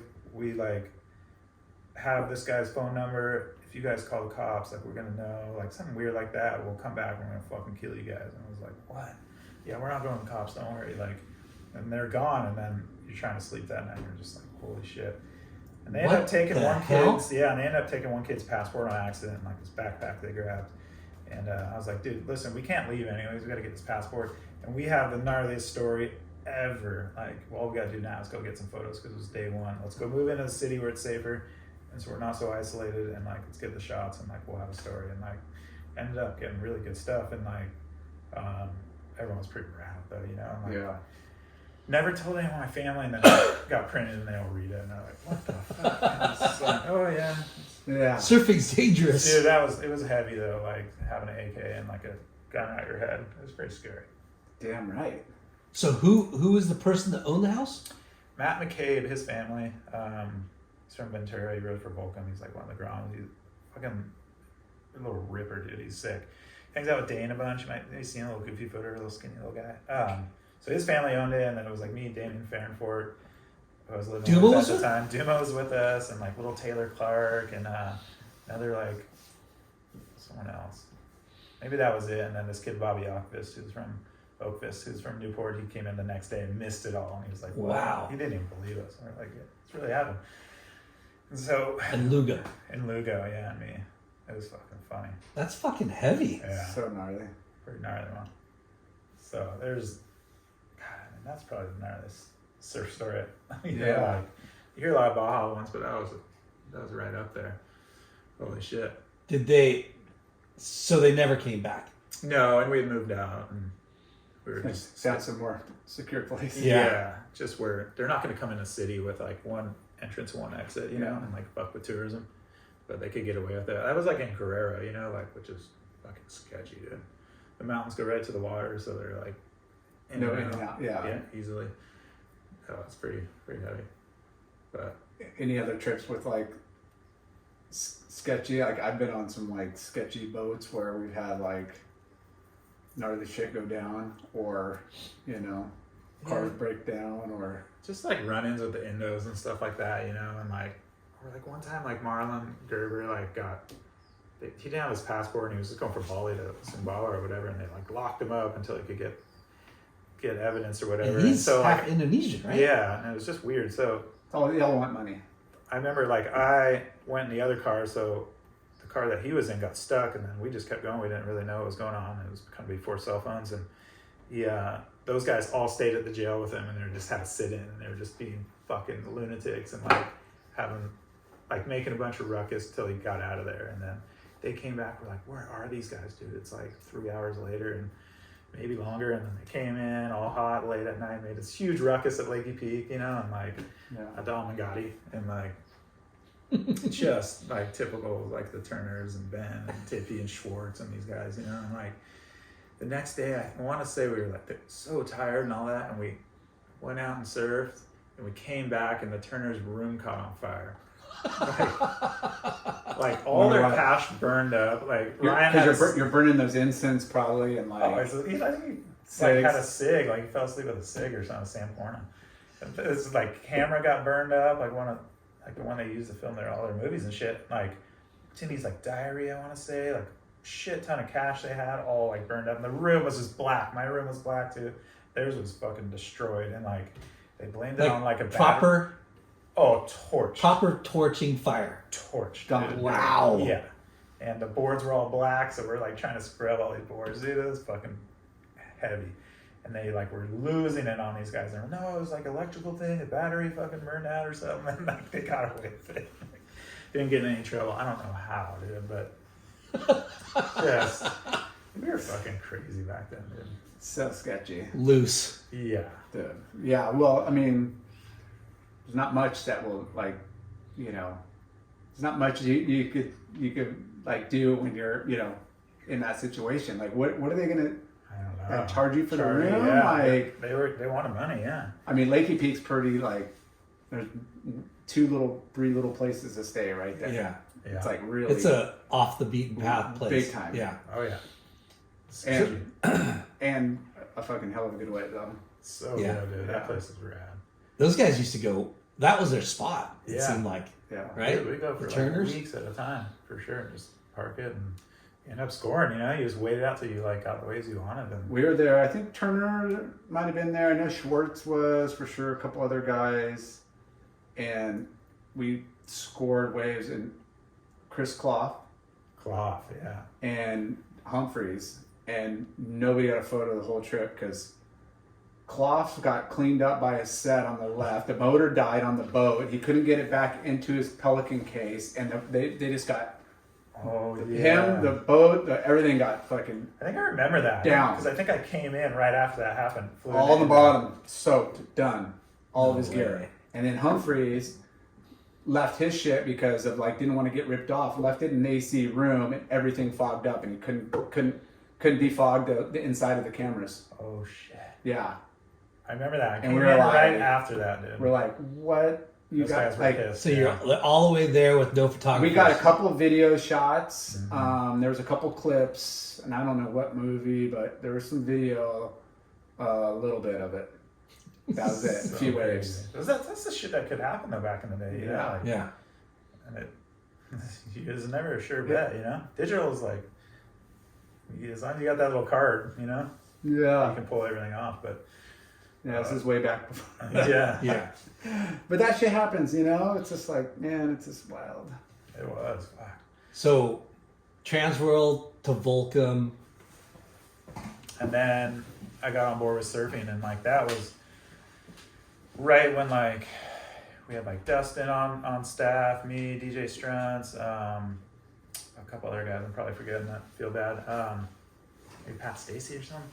Or maybe Pat Surfer. I can't remember. But then the bar started getting raised, dude. It got really competitive. And then Transworld had their business thing where it was like they rated all the photographers and stuff. So everyone's gunning for the #1 spot and Yeah. shit. Not that it fucking matters, but I really like those little things that they had. yeah. The Transworld Biz charts and shit. I mean, it was good for the servers. The photographers, like, I don't think anyone. Exposure meters. Exposure meter, yeah. Yeah, yeah. So we had a good run at surfing where, fuck, it was Evan in there for a while, and then Larry passed away, Flame, and then Sherms came back, and then, God, it was just like, I don't know, Surfer had their little niche, which was a little more old school and stuff, and then we were just like about action and like pushing the bar of photography, and it was Yeah. fucking a rad time, Yeah. And And Travis Foray was at So once- surfing too, right? yeah, once Evan left and it was Travis, and we had a good relationship, and then Taylor, what was his name? Jesus, forget his last name. Drawing a blank. It's been so long. But yeah, I mean it was cool to have such a young guy as editor in chief too. Yeah. And he surfed good, and he's a good writer, and he, next thing you know, they're making like the Modern Collective movies and all that shit with Yeah. those guys, and I was like, we just had access to all the best servers, and it was just like, it was a fucking good little run right then. Yeah. It was fun. How many Surfing years? just progressed so much right then, I feel like. How many years of shooting film before it went digital? I want to say. Because that's a pivotal moment too. Like, because you have to get all new equipment, right? I want to say we weren't shooting digi until like 2004 or something like that. Like, so I don't know. I might have had like 6 to 8 years or something, but it felt longer than that. Like, but it was a napkin. It was a. I just got myself. Yeah. Oh, I did. I got one. Oh, he's got one. But yeah, the once film left, it was like, thank God, like swimming out with 36 exposures in your camera and like swimming back in and changing it was just a nightmare. You know? Yeah. So as soon as you could go out there and shoot 500,000 photos, you're just like, this is amazing. Yeah. Like, this is what you've been waiting for your whole life. So This is a game changer. game changer, yeah. But then it was like, oh, it's a lot easier to shoot photos and we don't have to buy film. And so here comes the hordes of photographers, you know? So, but, you know, at the same time, those guys had to work their way up, you know? And like, I never felt like threatened by that, but it was starting to get saturated, you know? Yeah. Everyone would get pissed, like, oh, these guys are poaching and all this stuff. And you're just, well, why are you worried? Are you not better than that guy, you know? Like, it was just funny. Like, everyone wanted to hold on to their stuff to make sure it didn't get released early on the internet or something like that. It was a funny time. Yeah. But well, it's crazy because that was the problem, right? Like the instant gratification. Yeah. And it like first to market gets the money. It kind of took the fun away from it, you know? Yeah. When Digi came out. But what did you have to replace? Just the body and the lenses were fine? Yeah, Like, just the body. So what's that expense compared to like you know, I the think lenses and the most? it like doubled in price. So it was like a $1,200 camera body turned into like a $2,500, and then it went up to like $5,000 or something. But it was kind of good because then it separated the guys that could like afford it to who couldn't. You could see the difference in the quality, you know. So I just find it great, you know, like you found your niche. Like every photographer we talk to finds their niche, and in regards to like whether it's their location where they grew up or how they kind of became, you know, like Kenworthy. You know, we just had him on not too long ago. Indo, you know, like he just started going there for like, and to where the best ways were. And you know, you did that too, but like I shot a lot, you know, with some photographers.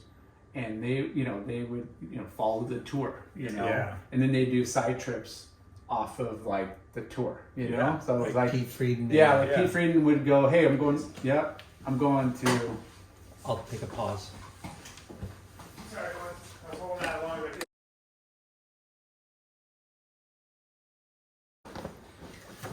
So we're just saying like how different photographers find their niche, you know. And we were doing a lot of the contests, but we'd also make as much A out field of the trip as you can. And, you know, Frieden would be like, hey, I'm going to Australia, come 2 or 3 weeks early, or hey, after we're going to go here. And we try to piggyback, same thing in like South Africa, Europe, whatever. You try to pony up, but certain photographers would have their, you know, like some would just, hey, I'm going to Hawaii every winter and that's it. Maybe a couple other trips. Some would just stay in California. Some would go down to like, you know. I think that's what separated some of us. We had to work so hard. Because the bar is so high. You couldn't just rely on like Hawaii and like, I'm going to go to Australia during that leg and then go to France or something like during that leg, go to Europe. Like, that didn't cut it anymore, you know? Like they didn't want to see guys in jerseys and, you know, and I think it was like Modern Collective, like that era was like real pivotal in surfing. You know, you started seeing guys like looking for the biggest ramps in the world, you know, surfing like big onshore waves where before you're always trying to get barreled, right? Like trying to Clean find the best conditions. waves. All of a sudden it's like, we're not pulling a closeouts anymore. We're going to go huck like 10-foot airs, just stand on the beach and get it, you know, or get in a boat or whatever. And it's pretty cool to watch, like some really good surfing, you know?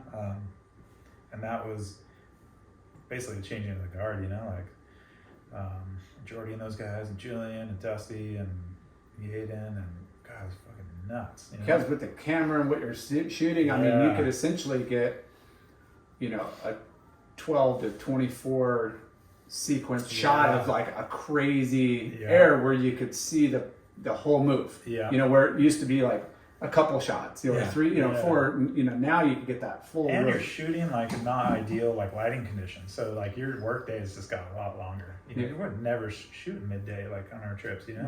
It's just too harsh. They wouldn't run it. Now it's like forget about it. You're shooting. It's raining, overcast. You get covers in the rain. Like, Yeah. So your work day was long. But still cool. Like you still wanted it. If you like shooting, like that's fucking rad. Yeah. So It's a trip that you brought up Modern Collective and how that was a little bit of a changing of the guard. mm-hmm. The style of photography and surfing at the same time. Yeah, and before that it was momentum and all that, like, and fuck, how groundbreaking was that? That's funny. Groundbreaking. I mean, I remember being in grade school and just watching momentum and just like pausing it, like with the remote, like at breakfast, just going, okay, you take a photo here, you take a photo here with the VCR and just burning through the tape, and I would try and just get timing down. It was so funny, dude. Like, I remember that now. Yeah. Student over here. Yeah, that's how psyched I was on and how much I wanted it, So, Right. it's like American dream. You work hard enough at something, and you have a couple good breaks, you can like go far, right? Yeah. Well, you're. I don't know if it was on camera before. You were talking about how you meet people, and you talked about your career or what you've done, and they're just so envious and like jealous of like, wow, you got to do that, And it is like, wow, you got to travel the world. And, you talk to people, and it's like, I've never been to Hawaii, Yeah. Like, wait, you have never been to Hawaii and you're an adult? Like, what are you talking about? Or I've never had a passport. I'm like, I can't wrap my head around that concept of, what do you mean you haven't traveled? Like, that is just crazy. And here we are, like, beyond spoiled. Yeah. Oh, man. And to this day, it's like, okay, well, how do I work enough to get on a surf trip? Well, that's- Exactly, right? Like, and back then you're like, man, I feel like I've never worked a day in my life, like, because you're doing what you love and you're traveling and you're with your friends and partying, and it's cool. So yeah, when you got home and you got a little older and you start talking to people with 9 to 5s and they're like genuinely like interested and they're like in awe of you, like you don't really grasp it until you start getting that 9 to 5 later in life. Like, Yeah. And then when people like me go, dude, like, think how unique your experience is, because we've talked about other photographers, but there's under 100 photographers ever that have done what you've done to make a living from it, and and then surfing, and the experiences, all these trips, like getting to travel, like there's a lot of perks that came with it. Oh, absolutely. I was so lucky. I mean, I went on the fucking Quiksilver crossing once with like Tom Carroll and fucking Oh my Volcom and gosh. these guys, and like scored El Salvador and Nicaragua, and like, fuck, what an amazing experience, like with Martin Daly, and like, just, that guy was rad. I love that dude. Like Tony Roberts was on it. I just looked up to Tony as a little kid. Like, I just loved his images. Like, he was number one for me. Like, seeing these photos of Rat Boy on the lip, like doing these fucking airs. Like, I still have one on my wall in my bedroom in my parents' house. Like, it's funny. Like, just, that guy's had this biggest time. frother. Oh, fuck yeah. Still ripping. Yeah, still ripping. And skateboarding. And check out his channel, Real Surf Stories on YouTube. The guy's putting out crazy content. His library of what he's cataloged his whole life is like... Dude, so imagine you're like a Grom and you get to go on a trip and Tony's there and you're just like, it was such a cool thing. And then I remember we came home, we had all these images, and Tom was like at Quiksilver, and my parents don't live that far from their headquarters, and he's like, hey, called me up and he's like, hey, I want to check out the photos. And I was like, yeah, I got them at my house. And he's like, can I come by? And I'm like, yeah. So he's coming to my parents' house in Seal Beach, and I called my brothers. I'm like, hey, dude, Tom Carroll's coming over, dude. And like, everyone rushed over to the house, and he's just checking out these slides like he's a Grom. You had Tom Carroll come to your house. Yeah, dude, it was rad. He's chilling with my mom, talking to my mom, we're eating pizza. I'm like, it's the greatest thing ever. My brothers, I forget what they were doing, but they stopped what they were doing. They might have been at like some event for their kids or something. And they're like, we'll be there in like 5 minutes. Like, keep him there. Yeah. It was fucking rad. That's amazing. Yeah. So But like who in this world has had Tom Carroll come to their house? fucking rad, right? I know. I've done so many things. It's so cool. And like, so when you do step away from all that, you're like, fuck, I had a good run, Yeah. No regrets. Transworld, then Volcom, then surfing. Yeah, and I was still on with Volcom, and then, once Travis left surfing, it kind of changed a little bit. I stayed in for a little bit, and then I went, and at that point, then I started working for Stab because print was like dying. I was like, Stab is like where the future's going to be, and then did that for a little bit, and their print was still going on for a lot, but it was hard. They were in Australia, and they come here a lot, and they'd like stay with me, and Duma was working for them, and he was living with me, and like You guys were roommates. yeah, he was living with me in Costa Mesa, and then then it just kind of became a little evident, like it's hard having one guy on for digital, like when it's kind of became just the website and stuff and all the media creation. It was like they're over there, I'm here, and like they need such an assortment of shots, and like we ran through the library pretty good of all my shots, but it just ran its course. And those guys are great though. They're so fun to work with and so innovative, and like God, I mean all the shit they used to do, like helicopters and fucking everything, man. It's just like it was cool to work with them. And then left there and then started working for Surfer, but then it was like the death spiral of fucking print magazines, right? So everything started shrinking. Yeah, I saw the writing on the wall. It didn't happen overnight, but it was a slow. No. And then the Surfer's owned by Surfing's Same. owned by Surfer, and then combined. like, we're gonna wipe this one away, and then Transworld went out, and you're like, fuck, this is gnarly. Isn't that wild? Like how that just so I depressing don't because get it. we talk about the digital age of now, which is it's cool. It's got a lot of cool aspects of it, and it's got a lot of aspects that don't include print, and it's such a bummer. Like when we used to just have to wait every month for those magazines to show up or hit the shelves or hit the shop or whatever. I still think it's a viable thing if someone came back and did it right, and you don't necessarily have to do it every month, but still have a what youth was fucking sick. Yeah. But just the rivalry between the magazines and who's going on secret trips, and it was the same thing with like Taylor stealing the momentum, like hey like he would do secret trips and try to keep it under the wraps so nobody knew, and that way you could keep the footage Have exclusive stuff. exclusive. Yeah. That's so rad. I forgot about that. There was a good rivalry, like I think even before I started, like those guys would get gnarly, like doing stuff to each other's like headquarters and offices. Like I think, like But that's good for business, and I mean, as a surfer, you're not playing favorites. You're playing, you're playing both. Yeah. You're playing them all. It's funny because then the surfers would get like branded by a magazine. Like be like, oh, that's their guy. Like so, what are you doing shooting with this guy? Like they would get so overzealous. Some of the guys, and like, you just feel like piece of property. And like, come on, dude. Like, yeah. I mean, have you ever had a photo that you knew was just cover material and it got downgraded or didn't even run?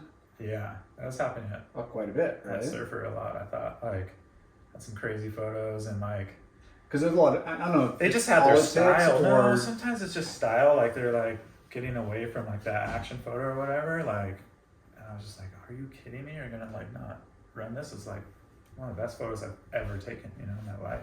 Like, and you were kind of bitter at the time or whatever, but I don't know. It's just like looking back on it, I was a fucking punk kid, like getting pissed off about things that I shouldn't have been.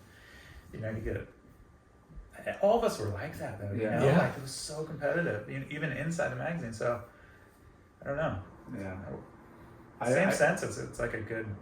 You spoke about Flame, Larry, how rad he was, and like he would definitely like call you, hey, come in and check the shots, good relationship. Not, I don't know if it was with everybody, but if you were able to like, put the time in and get to know him. And I remember he's all, you got a good shot.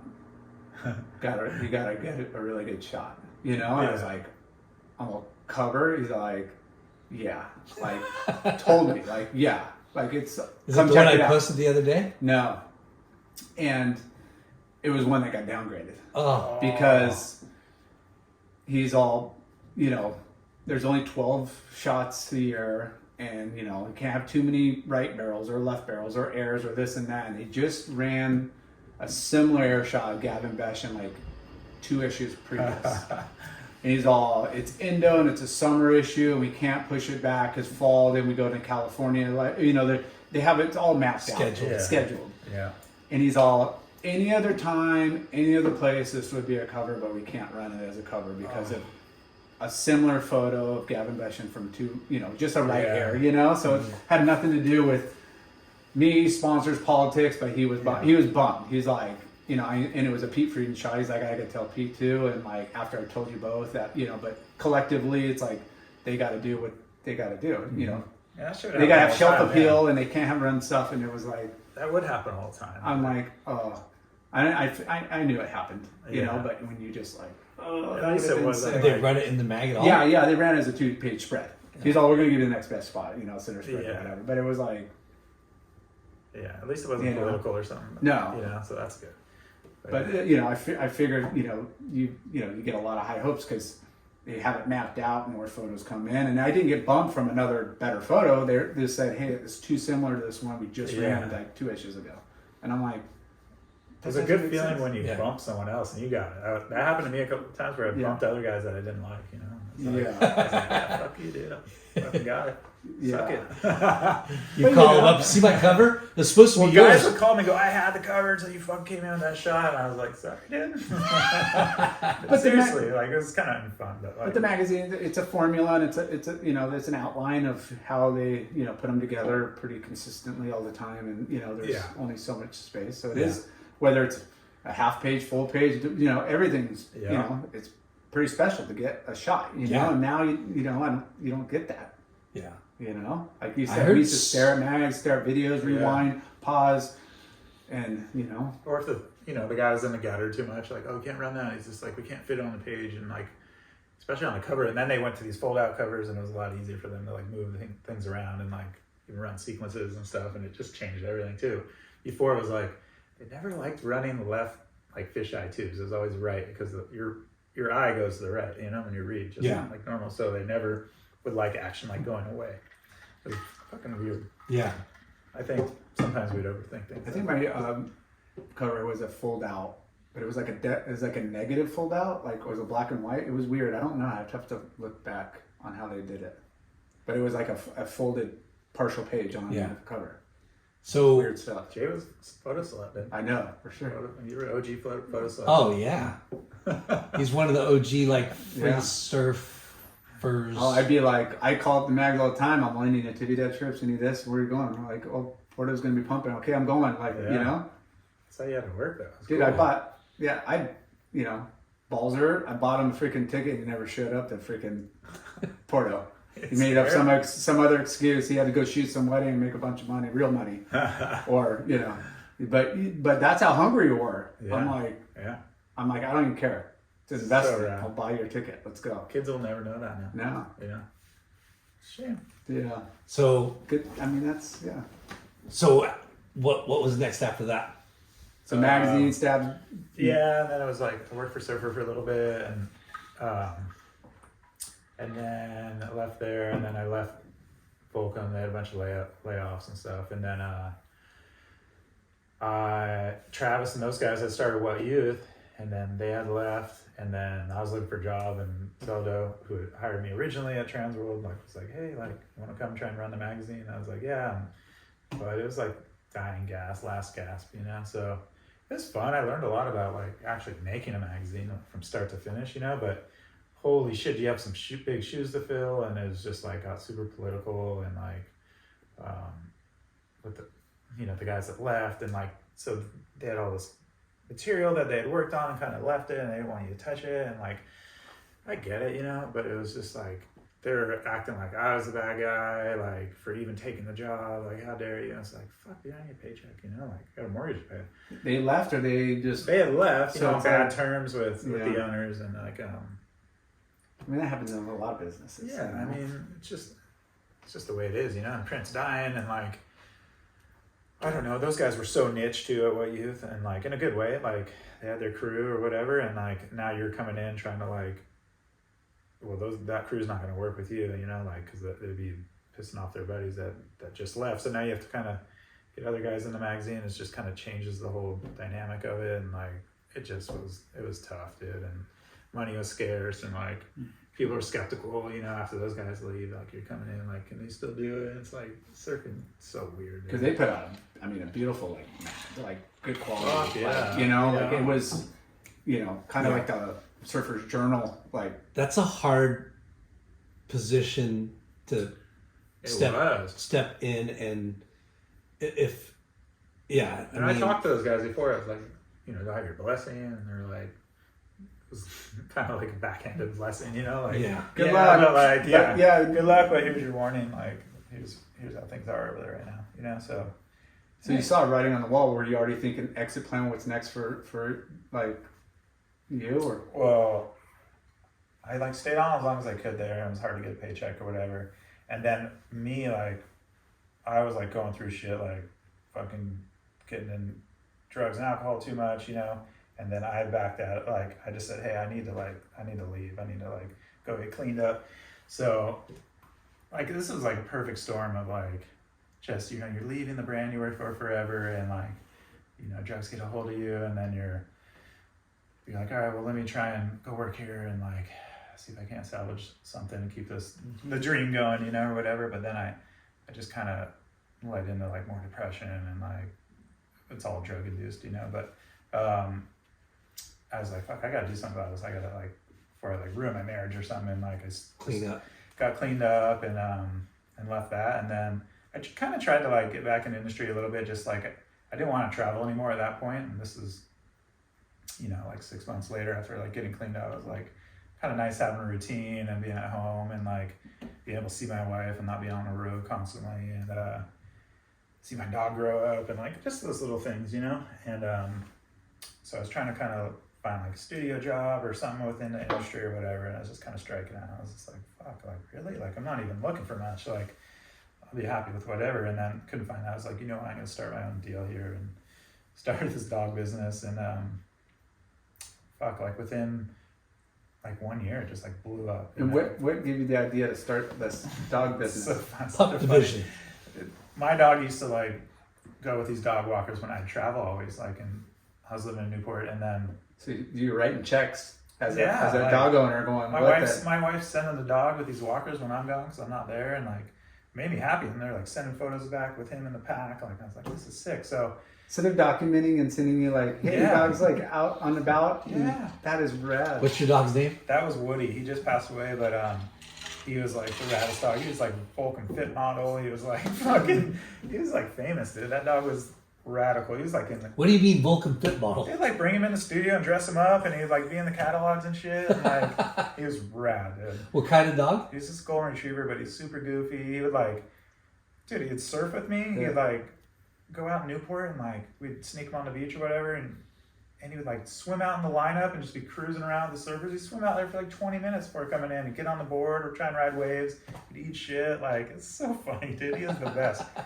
So when I like was like, well, I can't do this in Newport. I'm gonna start this in Seal Beach. I don't think there's like any competition there. And so I reached out to this girl that used to walk in, and she's like, here's how to do everything. Like, she helped me out, and then I was like, fuck, this doesn't cost anything to start up. You know, I like sold my Tundra and got a little cargo van. I was like, let's fucking wrap this thing and the company logos, and like cost $50 a month to run my whole business on an app. Like, it's nothing, dude. I'm like, it's kind of a cash business, and shit, you're like, got dog smiles, and you're dropping photos with your background. It's fun too. Like, the harder you work, the more money you're gonna make, right? So it's so incentive based, and then you're And you're not advertising, it's just word of I'm mouth. not doing shit. Yeah, like, But I mean, the keep you just photos visible. The photos you're getting from your dog walker was just like a selfie, like, or you know, a little Yeah, screenshot just from like pointing with the dog, Now- smiling, running. Like, Now you're getting probably some killer shots yeah. because that's who you are, you know, like. And then I like started like bringing the dogs into my little makeshift studio and shooting these dog portraits and giving it to all the clients, and they're just like so stoked. Like, it's so rad. Well, that's a dog is like a child. Exactly. Yeah. So people spend a lot of money on it. yeah, it's like weddings and pets. Yeah. Those are the two big industries. Yeah. And it's rad though. You're like actually like some of these people have crazy relationships now. We're like, it's nuts. Like they just, During COVID, yeah. everyone got their, what is it called? COVID dogs, yeah. So Yeah, I never but- shut down during that, and then still worked through that, and then everyone. What do got they dogs. call them though? They're like rescue dogs, not rescue dogs, but Yeah. they had a name for it, like where people It's a were COVID dog, yeah. Yeah. They're just calling them COVID dogs, I Okay. think. We got a COVID cat. But yeah, It's so over business boomed through that too, right? Like everyone's getting dogs, and they need someone to walk it. Once they go back to work, it was like perfect little storm too. Yeah. So So walking, do you bathe or clean or we go to like the beach, and then I wash all of them and blow dry. That's a fucking mission, like. But it's fun. Like Yeah. I'll swim out in the water, and like I have 8 dogs chasing me in the water swimming. Like it's hilarious, dude. So how many? You should have a show.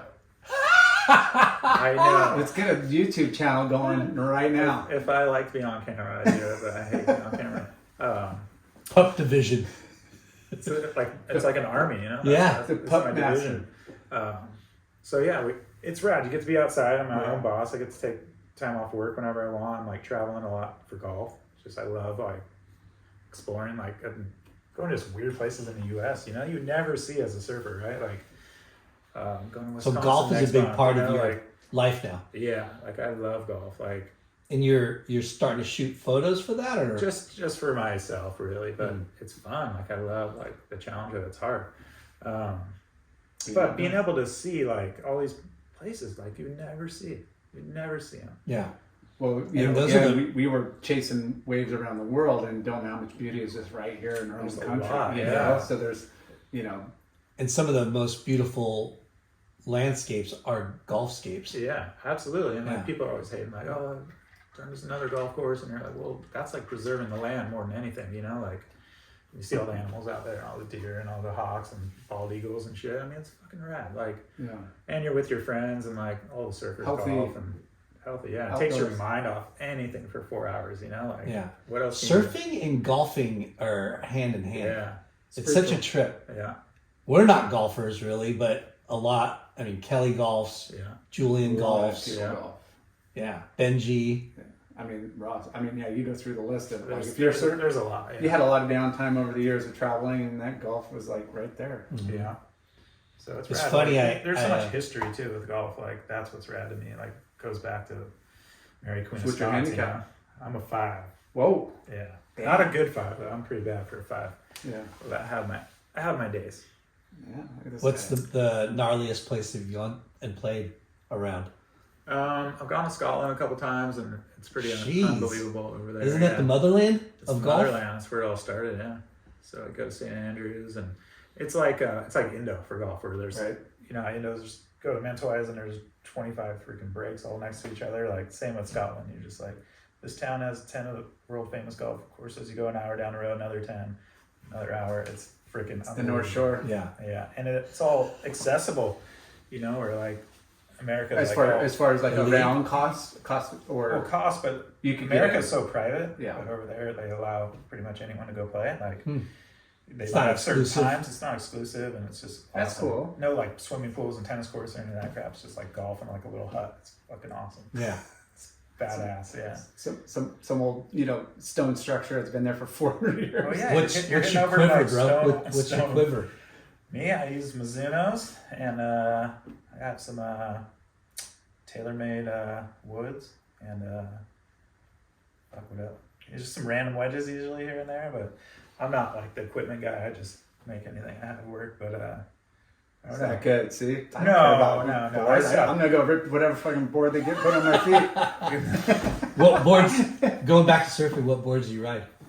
God, I had everything because of my brother-in-law working as a owning a computer shaping company. So I'd have like Cordells, Spiders, Xanadu's, freaking God. I mean, you name it. Like he did a lot for a lot of different brands in California. You know, so there was always something he was giving me, or like Channel Islands. yeah.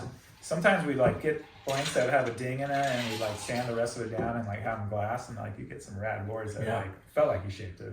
You didn't do any of the hard work. You just did the last 10%, but throw some fins on it and like they would work. It was pretty freaking funny. So you're Yeah. like, I shaped this, dude.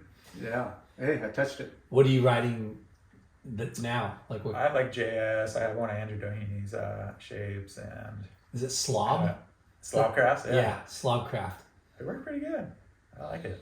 You got to tell him to come on the show too. I'm sure he'll come on. Yeah. Yeah. I'll talk to him. Just have a little lost fish. It just depends, you know. Yeah. So It's a quiver. Gotta have a quiver. yeah. And are you participating in the board riders clubs? No, I'm not good enough to surf on those. Come on, Seal Beach needs some. Are they that bad? No, they're not that bad. Whoa, dude! They just need some. That was late night. Wellesley. No. Riley. I say that because it's such a small town. So, But they you're they cool need more depth because a lot of people travel and gone and families and kids and like in our I'm waiting division, for the Huntington, our invite, 40s Wellesley.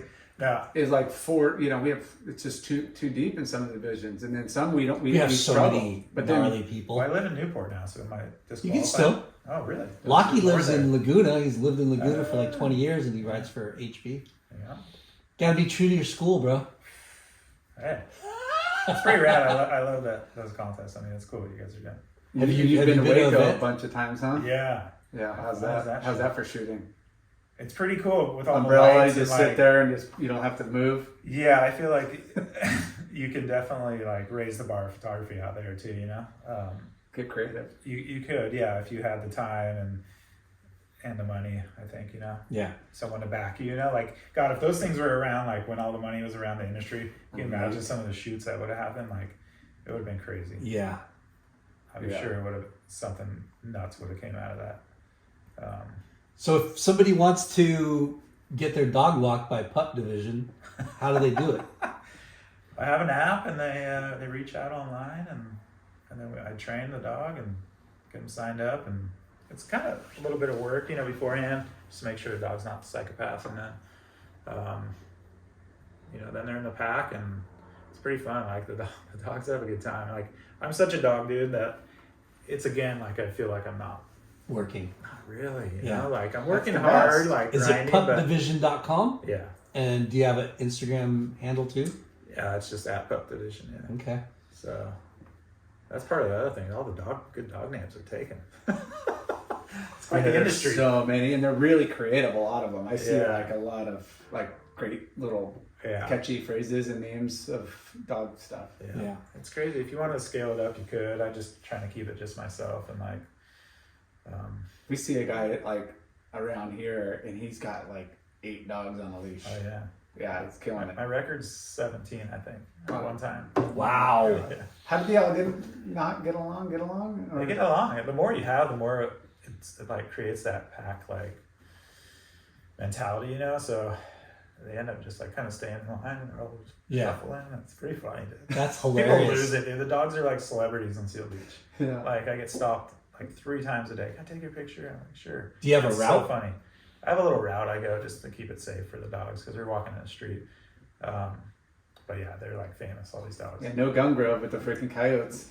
Well, I've had coyotes come up to us and they just run away Yeah. because You So- got a rat pack. yeah. So you do that 5 days a week? I do that 5 days a week and then just been golfing at the Storm. Yeah. You ever thought about getting into like portraits or like weddings or any other? I shot a few weddings. I got one coming up, but Nice.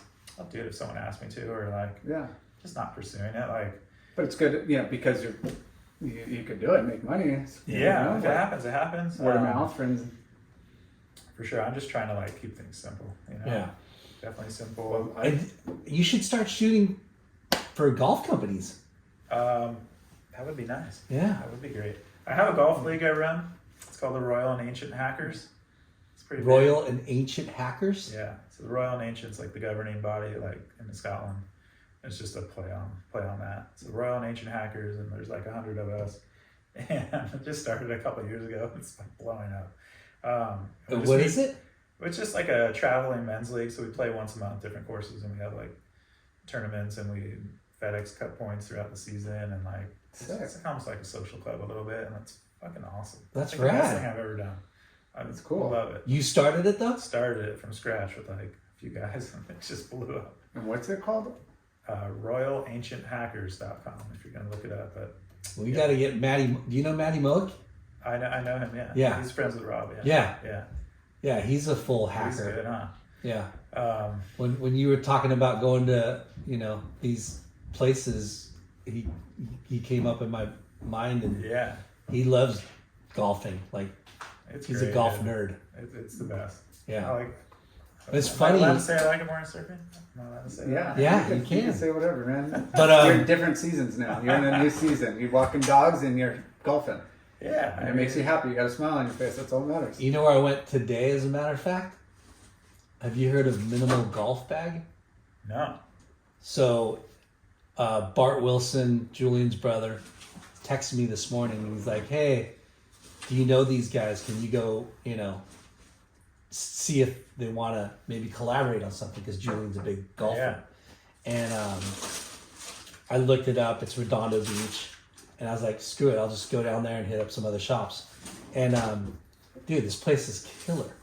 And, they do a lot of social media, and they came out. It's a sustainable, 100% sustainable bag. Okay. Like made from, recycled materials and all that. But it's pretty sick. Nice. They got a killer I little... might have seen it before. Yeah. Yeah. It's MNML. Well, you know how like surfing is like, oh, these brands coming out, everyone's starting out. Yeah. I feel like that's golf right now. Yeah. It's crazy. Yeah, there's With a lot of little niche. COVID Yeah. definitely created a new generation of golf fanatics. Yeah. And there's just like Well, that and this. straight to market off Instagram and all Yeah. that. It's just crazy. Well, that and the pet, world with so much money. Like, I'm sure you could get some sponsors. Shooting golf and dogs and pets. And, Just like dog supplements and You're gonna have shampoo a- washes and stuff, and do some little like. side hustles on top of side hustles. I want to go to Norway and golf this one golf course that's like really nice under the northern lights, and it doesn't get dark for 24 hours. And I want to like try and get people to sponsor. I mean, we go to charity or whatever, but play golf for 24 hours straight. See if I could do it. I think I could. You better stretch. So you've been clean and sober for... Almost 5 years, yeah. Congrats. So thank you. Yeah, I'm stoked. I did. That was the best thing I ever did. Life's pretty simple now, Yeah, So it's good. just the party had to stop. Yeah. I'm not quite there yet. Me either. Yeah, maybe soon. It's Maybe rad. someday. And golf's helped that a lot, and surfing helped that a lot too. When I first got clean, it just ended up surfing a lot more. It was nice just to not have a camera in my hand and kind of get back to surfing. A lot of those trips you can't surf. Either ways are too fucking heavy, or like you're cooked by the end of the day. So, Yeah. And if it's clean and glassy, you have to be... yeah, those guys are You're surfing. working. Yeah. Yeah. So Well, awesome, man. Yeah. how long was that? Shit. 2 hours and 13 minutes. Was it really? Jay can talk, dude. That's all Jay. Always me. I'm just kidding. No, but we're stoked that We connected for we sure. connected, and we're stoked to be able to talk about your career in photography and surfing, and now Your new you know, stuff. Pup Division is amazing. Thanks. Well, thanks for Yeah, having me on. get some sponsors on that thing, dude. You got I'm gonna you go- got a good little. I'll look like a NASCAR driver next time you see me. I like it. Maybe all Kirkland, yeah? Just Kirkland here. Just, and then I'll be golfing with Kirkland. Good job, dude. Thank you. Yeah. Thanks, guys. Peace. That was Jay's awesome. like,